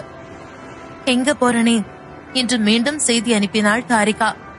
அவளின் இளகிய மனம் அபிநயாவிற்கு எதுவும் ஆகிவிடக் கூடாது என்று துடித்தது. அபியிடமிருந்து எந்த பதிலும் அவளுக்கு கிடைக்கவில்லை. அவளுக்கு பயம் அதிகமானதை தவிர அடுத்து என்ன செய்வதென்று தெரியவில்லை. அடுத்த நாள் காலையில் அவள் எழுந்ததுமே அபிநயாவிடமிருந்து செய்தி வந்திருக்கிறதா என்று பார்த்தாள். ஆனால் ஒன்றும் இல்லை. மாறாக சரவணனிடமிருந்து நிறைய செய்திகள் வந்திருந்தது. முதலில் இருந்த கோபத்தில் அதனை படிக்கும் எண்ணத்தில் அவள் இல்லை. ஆனாலும் அதனை திறந்து படித்தாள். சரவணன் மெசேஜை பார்க்க பார்க்க அவளுக்கு கோபம்தான் அதிகரித்தது. ஆனாலும் அதையும் தாண்டி ஒரு உணர்வு அவள் மனதில் இருந்தது. சரவணன் இதயத்தில் தம்மிடம் என்ன என்று அவளுக்கு நன்றாய் தெரியும். அதே போல அவன் இதயத்தில் தாம் மட்டுமில்லாமல் அபிநயா போன்ற மற்ற சிலரும் இருக்கிறார்களே என்று நினைத்தாள். எனக்கு உங்க கூட பேசவே பிடிக்கல. நேத்து அபிநயா என்ன பார்க்க வந்தா, அதுக்கப்புறம் அவ காணாம போயிட்டா. இங்க பாரு, அவளுக்கு மட்டும் ஏதாவது ஆச்சு மொத்த பழியும் உன் மேலதான். இதுக்கெல்லாம் நீதான் காரணம் என்று மெசேஜ் செய்து கூட கோபமாய் இருக்கும் எமோஜியை தட்டிவிட்டாள். இதனை உடனே பார்த்தான் சரவணா. அவ திரும்பவும் கோபமா இருக்கா? இந்த பொண்ணுங்களை புரிஞ்சிக்கவே முடியலையே என்று பெருமூச்சு விட்டான் சரவணா. ஹரிஷ் அவனை ஏற்ற இறக்கத்துடன் பார்த்தார். என்ன சார் சொன்னீங்க? என்னமோ பொண்ணுங்களை நல்லா புரிஞ்சு வச்சுக்கிட்ட மாதிரி எனக்கு அட்வைஸ் பண்ணீங்க என்று கேட்டார் ஹரிஷ். சரவணன் அழுத்தமாய் பார்த்தான். இப்ப இதுக்கே இப்படி சலிச்சுக்கிறீங்க? அது அது இப்படி கேட்கணும்னு தோணுது, ஆனா கேட்க முடியல. சும்மா ஃபன் என்று அசடு வழிந்தார் ஹரிஷ். சரவணனால் ஒன்றும் கூற முடியவில்லை. அதன் பின் சரவணா மெரைன் ரெசார்ட்டிற்கு ஓய்வெடுக்க சென்றான். கடந்த சில நாட்களாகவே அவனுக்கு சரியான ஓய்வில்லை. மதியம் அசந்தவன் மாலை 6 மணிக்குதான் கண் விழித்தான். அதுவும் யாரோ அவன் அறை கதவை தட்டியதனால். தாரிகா அதுக்குள்ள என்ன தேடி வந்துட்டாளா? வாய்ப்பில்லையே என யோசனையுடன் கதவை திறக்க அங்கு எலினா முறைப்புடன் நின்று கொண்டிருந்தாள். நீ என்ன எருமமாடா, இந்த நேரத்துல தூங்கிட்டு இருக்க என்று கேட்டாள் எலினா. பரவாயில்லையே, உனக்கு எருமை பத்தி நிறைய தெரிஞ்சிருக்கு, ஓ என்னமோ என்று நக்கலாய் கேட்டவன் ஜாய் இருக்கிறாளா இல்லையா என்று பார்த்தான். ஜாய் வரவில்லை. அதில் அவனை முறைத்தாள் எலினா. இப்ப எதுக்கு இவ்வளவு தூரம் வந்தீங்க மேடம் என்று கேட்டான் சரவணா. ஒரு முக்கியமான விஷயம் சொல்லணும் என்றவள் அவனை வெளியே இழுத்து சென்றாள். எனக்காக நீ ரெஸ்பான்சிபிள் எடுத்துக்கணும்னு மட்டும் சொல்லிடாங்க என சரவணா கூற கலங்கிய வழிகளுடன் அவனை திரும்பி பார்த்தாள் எலினா. நான் தொல்லையா இருக்கேன்னு என்ன ஒளிச்சுக்கட்ட நினைக்கிறியா என்று பட்டென கேட்டாள். சட்டென்று எலினா வெடித்து அழ ஆரம்பித்தாள். சரவணனுக்கு என்ன செய்வதென்று தெரியவில்லை. ஏய், ஏன் என்ன என்று திணறினான் சரவணன். இதை கேட்டதுமே அழுகையை நிறுத்தினாள் எலினா. அப்போதுதான் அவள் தன்னை ஏமாற்றி இருக்கிறாள் என்று புரிந்தது. எனக்கு தெரியும் நீ அந்த மாதிரி ஆள் இல்லைன்னு. உனக்கும் டேஸ்ட் நல்லாதான் இருக்கு. என் கூட நீ எனக்கு இருந்தது உன்னோட அதிர்ஷ்டம் என்று சிலிப்பிக் கொண்டாள் எலினா. சரவணனிற்கே அவள் தன்னை பயன்படுத்தி கொண்டாளோ என்று தோன்றியது. ஆமா, எதுக்கு என்ன பார்க்க வந்த நீ என்று கேட்டான் சரவணா. அன்று இரவு சரவணன் அவளுடன் இருந்தது நினைவில் இருந்தது. அதன் பின் தன்னை பெரிதாய் தொல்லைப்படுத்தவில்லையே, நல்லவள்தான் போல என்று நினைத்தான். என் லவரா, என் கூட வா என்று நேரடியாக கூறினாள் எலினா. இதை கேட்டதும் அதிர்ச்சியில் உறைந்தான் சரவணா. அவனால் நிச்சயம் இதனை செய்ய முடியாது. தாரிகா அவனை கொன்று விடுவாள். ஏய், என்ன விளையாடுறியா? இது நல்ல ஐடியா இல்ல என்று மறுபாக தலையசைத்து திகைப்புடனே கூறினான். சரவணனுக்கு நேர் எதிர்மறையாக இருந்தால் எலினா. சரவணன் தைரியம் இல்லாமல் தலையசைப்பதைக் கண்டதும் அவளுக்கு கோபம் அதிகரித்தது. இவன்லாம் ஒரு ஆளுன்னு எப்படி ஜாய் இவன் கூட பழகுறா என்று மனதில் யோசித்தாள். ஒன்னு ஆமான்னா ஆமான்னு சொல்லு, இல்லன்னா இல்லன்னு சொல்லு. அதை விட்டுட்டு இது நல்ல ஐடியா இல்லன்னு சொல்ற. நான் உன்கிட்ட நல்லா இருக்கா இல்லையான்னு கேட்டனா? இப்படி இருந்தா உனக்கு எப்படி கேர்ள் ஃபிரெண்ட் கிடைக்கும் என்றாள். சரவணா பேச்சற்று நின்றான். என்ன, எனக்கு ஆள் இருக்குன்னு இவளுக்கு தெரியாது போலயே. தெரிஞ்சிருந்தா எப்பவோ கொன்னு இருப்பா போல என்று மனதில் நினைத்தான் சரவணா. நீ ஒத்துக்கிட்டா உனக்கு பாஸ்போர்ட் இப்பவே ரெடி பண்ணுவேன், உன்னையும் என் கூட கூட்டிட்டு போவேன் என்று கூறியவள் அவன் பதிலுக்கு கூட எதிர்பார்க்காமல் உடனே அவளின் அசிஸ்டன்ட்ருக்கு சரவணனிற்கு பாஸ்போர்ட் ஏற்பாடு செய்ய கூறினாள். சிறிது நேரத்திலேயே அவளின் அசிஸ்டன்ட் அவளுக்கு மீண்டும் அழைத்தாள். அவள் சொன்னதை கேட்டு அதிர்ச்சியாய் சரவணனை பார்த்தாள் எலினா. என்ன பத்தி இன்வெஸ்டிகேட் பண்றியா என்று கேட்டான். பட்டென்று வெடித்து சிரித்தாள் எலினா. நீ ஏன் முன்னமே பாஸ்போர்ட் எடுத்து வச்சிருக்க? உனக்கு இப்ப அப்ராட் போக என்ன அவசியம் வந்திருக்கு என்று கேட்டாள். சரவணன் பதில் சொல்ல முடியாமல் நின்றான். ரத்தினம் தான் அவனுக்காக அந்த ஏற்பாடை செய்திருந்தார். சீக்கிரமே அவன் அயர்லாந்து போக வேண்டிய அவசியம் வரும் என்று. ஏசியா பசிபிக் எக்கனாமிக் கான்பரன்ஸ் உண்மையில் அயர்லாந்தில் நடக்க உள்ளது. சரி, அப்போ ஓகே, இதான் என்னோட நம்பர் என்று கூறி சரவணனின் கையை பிடித்து அவன் உள்ளங்கையில் எழுதினாள் எலினா. டெய்லி உன்னோட போன் ஆன்ல தான் இருக்கணும், நான் உனக்கு எப்ப வேணும்னாலும் மெசேஜ் பண்ணுவேன் என்று கட்டளையாக கூறினாள். சரவணனின் பதிலை கூட எதிர்பார்க்காமல். சரி, நீ எதுவும் சொல்லல, அப்ப நீ இதுக்கு ஒத்துக்கிறதா கன்சிடர் பண்ணிக்கிற என்று கூறி அங்கிருந்து கிளம்பினாள் எலினா. சரவணனோ பேச்சற்று நின்றான். எனக்கு யோசிக்கவே டைம் கொடுக்க மாட்டேங்கிறாளே. ஏற்கனவே அவ பேசாம இருக்கிறா, இருக்கிற பிரச்சனைல இவ வேற என்று நினைத்தான் சரவணா. கோஸ்டோன் இன்டர்கேஷன் அறையில் ஸ்வரன் சில நாட்களாய் லாக்அப்பில் தான் இருக்கிறான். கடைசியாய் இன்றுதான் அவனை விசாரிக்க ஒருவர் வந்தார். மிகவும் ஆர்வமானான். சில நாட்களாகவே ஸ்வரன் மன உளைச்சலில் இருந்தான். தேவ் குடும்பத்தின் ஒரே மகனான கோஷ்டவனையே ஆளக்கூடியவனாய் இருப்பவனை வெயில் எடுக்க யாரும் வரவில்லையே. ஒரு வாரமாகியும் அவன் அனாதையாய் இருக்கிறான். என் தந்தையால் ஒன்றும் செய்ய முடியவில்லையே என்று வருந்தினான். இன்று அவன் செல்லின் அறை திறந்ததும் மிகவும் மகிழ்ந்தான் ஸ்வரன். அவன் தந்தை மட்டும் வந்திருக்கிறாரே என்று யோசித்தான். அவன் தந்தை முகம் சரியில்லாததைக் கண்டு யோசனையாய் புருவம் சுருக்கினான். நேரே அவர் எதிரே சென்று அமர்ந்தான். அப்பா, இந்த கொஞ்ச நாள்ல உங்களுக்கு என்னாச்சு என்று கேட்டான் ஸ்வரன். அவரை பார்த்தாலே தெரிந்தது அவர் சரியாய் உறக்கம் இல்லாமல் தவித்திருக்கிறார் என்று. அதைவிட அவர் ஸ்வரனை நினைத்து மிகவும் வருத்தத்தில் இருந்தார். கிருஷ்ணதேவை பொறுத்தவரை இது சாதாரண பழிவாங்கும் செயல்தான். அவர் இன்னும் பிரம்மை பிடித்தது போலவே இருந்தார். இத பண்ணது யாரா இருக்கும் என்று மனதிற்குள்ளே புலம்பிக் கொண்டிருந்தார். அவரை எதிர்த்து நிற்கும் ஆள் மிகவும் பலம் வாய்ந்தவராக இருக்கிறார். பிரிஸ்கோ அழிந்ததையே அவரால் இன்னும் நம்ப முடியவில்லை. அதுவும் மிக மோசமான அழிவு. இந்த 7 நாளில் கிருஷ்ணதேவ் லோஹித் ஜெயிப்பார் என்று துளியும் அவர் நம்பவில்லை. அவருக்கு தெரியும் லோஹித் எவ்வளவு உயர்கிறாரோ அவ்வளவு உயரத்திலிருந்து பொத்தென்று விழுவார் என்று. அவரும் லோஹித்திடம் இதை பற்றி கூற நினைத்தார். ஆனால் எப்படியும் அவர் நம்ப மாட்டார் என்று அவருக்கு தெரியும். லோஹித் மொத்த கோஷ்டவுனுக்கு ராஜா தாம்தான் என்று நினைத்துக் கொண்டிருந்தார். அப்பா, நீங்க உங்களுக்குள்ள என்ன சொல்லிட்டு இருக்கீங்க என்று அவர் முன்னே கையசைத்தான் ஸ்வரன். அப்போதுதான் நடப்பிற்கே வந்தார் பெருமூச்சுடன். இல்ல, ஒண்ணும் இல்ல, நான் வேற ஒரு விஷயத்த பத்தி யோசிச்சுட்டு இருக்கேன் என்றார். பிளீஸ் பா, என்ன சீக்கிரம் இங்கிருந்து வெளியிடுங்க. இந்த இடமே நல்லாவே இல்ல என்று முகத்தை சுழித்தான் ஸ்வரன். அவனுக்கு வீட்டில் கிடைக்கும் சொகுசு இங்கு இல்லையே என்ற கவலை. கிருஷ்ணதேவிற்கும் இவனை இங்கே வைத்திருக்க ஆசையா என்ன? ஆனால் அவருக்கு தைரியம் இல்லை. இல்ல என்று இறுகிய முகத்துடன் கூறினார். அவர் முகமே மிகவும் வாடி இருந்தது. இப்போ தேவ் குடும்ப நிலைமை ரொம்ப மோசமா இருக்கு. என்னால உன்னை இப்ப காப்பாற்ற முடியாது என்று அழுத்தமான குரலில் கூறினார் கிருஷ்ணதேவ். ஸ்வரன் பேச்சற்று நின்றான். அவன் காதில் தவறாய் விழுந்து விட்டதோ என்று யோசித்தான். அவர் என்ன பேசுகிறார் என்று அவனுக்கு புரியவில்லை. ஏன், நான் ஒரே பையன், தேவ் குடும்பத்துக்கும் போர்காமுக்கும் நான் ஒருத்தன் தான் இருக்கேன் என்று கோபத்தில் மேஜையை ஓங்கி தட்டினான் ஸ்வரன். அவன் கோபம் புரிந்தாலும் இப்போ பிரிஸ்கோ என்டர்பிரைஸ் இல்ல, லோஹித்திய வேற கொன்னுட்டாங்க. இப்ப தருண் தான் பிரிஸ்கோவுக்கு இன்சார்ஜ். சக்கரவர்த்தி குடும்பத்தோட 3 பசங்களும் வெளிநாட்டுல தான் இருக்காங்க. அவங்களுக்கு இங்க வர தைரியம் இல்ல என்றார் கிருஷ்ணதேவ். இதை கேட்டுக் கொண்டிருந்த ஸ்வரனின் கோபம் மொத்தமாய் வடிந்தது. நடப்பதை புரிந்து கொள்ளவே அவனுக்கு நேரம் பிடித்தது. சக்கரவர்த்தி குடும்பத்திற்கு என்ன ஆனது? கோஷ்டவுனில் பிரிஸ்கோ தான் மிகச்சிறந்த கம்பெனி. அப்பா, என்ன சொல்றீங்க நீங்க? விளையாடாதீங்க என்று பரபரத்தான் ஸ்வரன். என்ன பார்த்தா விளையாடுற ஆள் மாதிரி இருக்கா? ஒழுங்கா இங்க இருந்து எப்படி நடந்துக்கணும்னு கத்துக்க. இதுக்கு நானும் ஒரு வழி கண்டுபிடிக்கிறேன். ஆனா ஒரு விஷயத்தை ஞாபகம் வச்சுக்கோ, உன் அப்பம் பேச்சு இங்க எடுபடி ஆகல என்று தலையை மறுப்பாக அசைத்தார் கிருஷ்ணதேவ். இப்பேற்பட்ட மனிதர் இப்படி பேசுகிறாரே என்று ஆச்சரியமாய் பார்த்தான் ஸ்வரன். உன் கூட நானும் தேவ் குடும்பமும் இருக்கு என்றார். இப்போதுதான் ஸ்வரன் விஷயத்தின் தீவிரத்தை உணர்ந்து கொண்டான். ஸ்வரனால் இவ்வளவு தூரம் செய்ய முடியும் என்று அவன் எதிர்பார்க்கவில்லை. வேலன் குடும்பத்திற்கு பின்னால் யாரோ இருக்கிறார்கள் என்று யோசித்தான். அந்த அறையிலிருந்து வெளியே சென்றார் கிருஷ்ணதேவ்.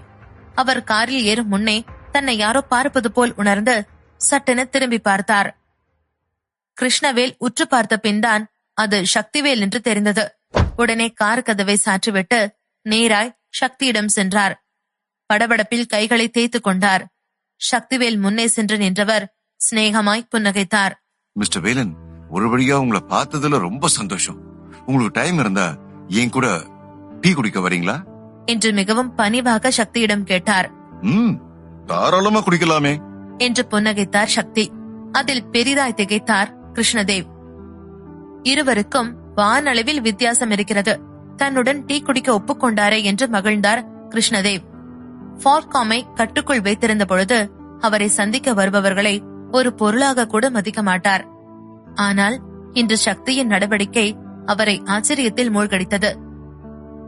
சக்தியை அங்கு ரோட்டோரமாய் இருக்கும் டீ கடையை கூறிட ஆச்சரியத்துடன் சென்றார் கிருஷ்ணதேவ். அவருக்கு அந்த டீ பிடிக்கவில்லை. ஆனாலும் வேறு வழியில்லாமல் குடித்தார்.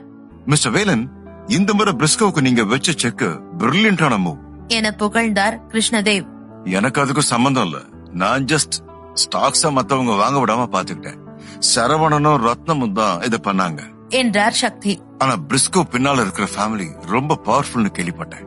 அவங்களை எப்படி ஸ்டாப் பண்ணீங்க என்று ஆர்வ கோளாறில் பட்டென்று கேட்டார் கிருஷ்ணதேவ். ஓ, அதுவா? நான் அவங்களுக்கு ஜஸ்ட் கால் பண்ணி ஸ்டாக்க வாங்க வேண்டாம்னு சொன்னேன் என்று அசட்டையாக தோளை குலுக்கினார். என்ன என்று திகைத்தார் கிருஷ்ணதேவ். அவ்வளவுதானா என்பது போல் பார்த்தார் கிருஷ்ணதேவ். ஆரோன் ஃபேமிலி உலகிலேயே டாப் 10 குடும்பத்தில் ஒன்று. அப்படிப்பட்டவர்கள் சக்தி சொல்கிறதை கேட்கிறார்கள் என்றால் என்று வாயை பிளந்தார்.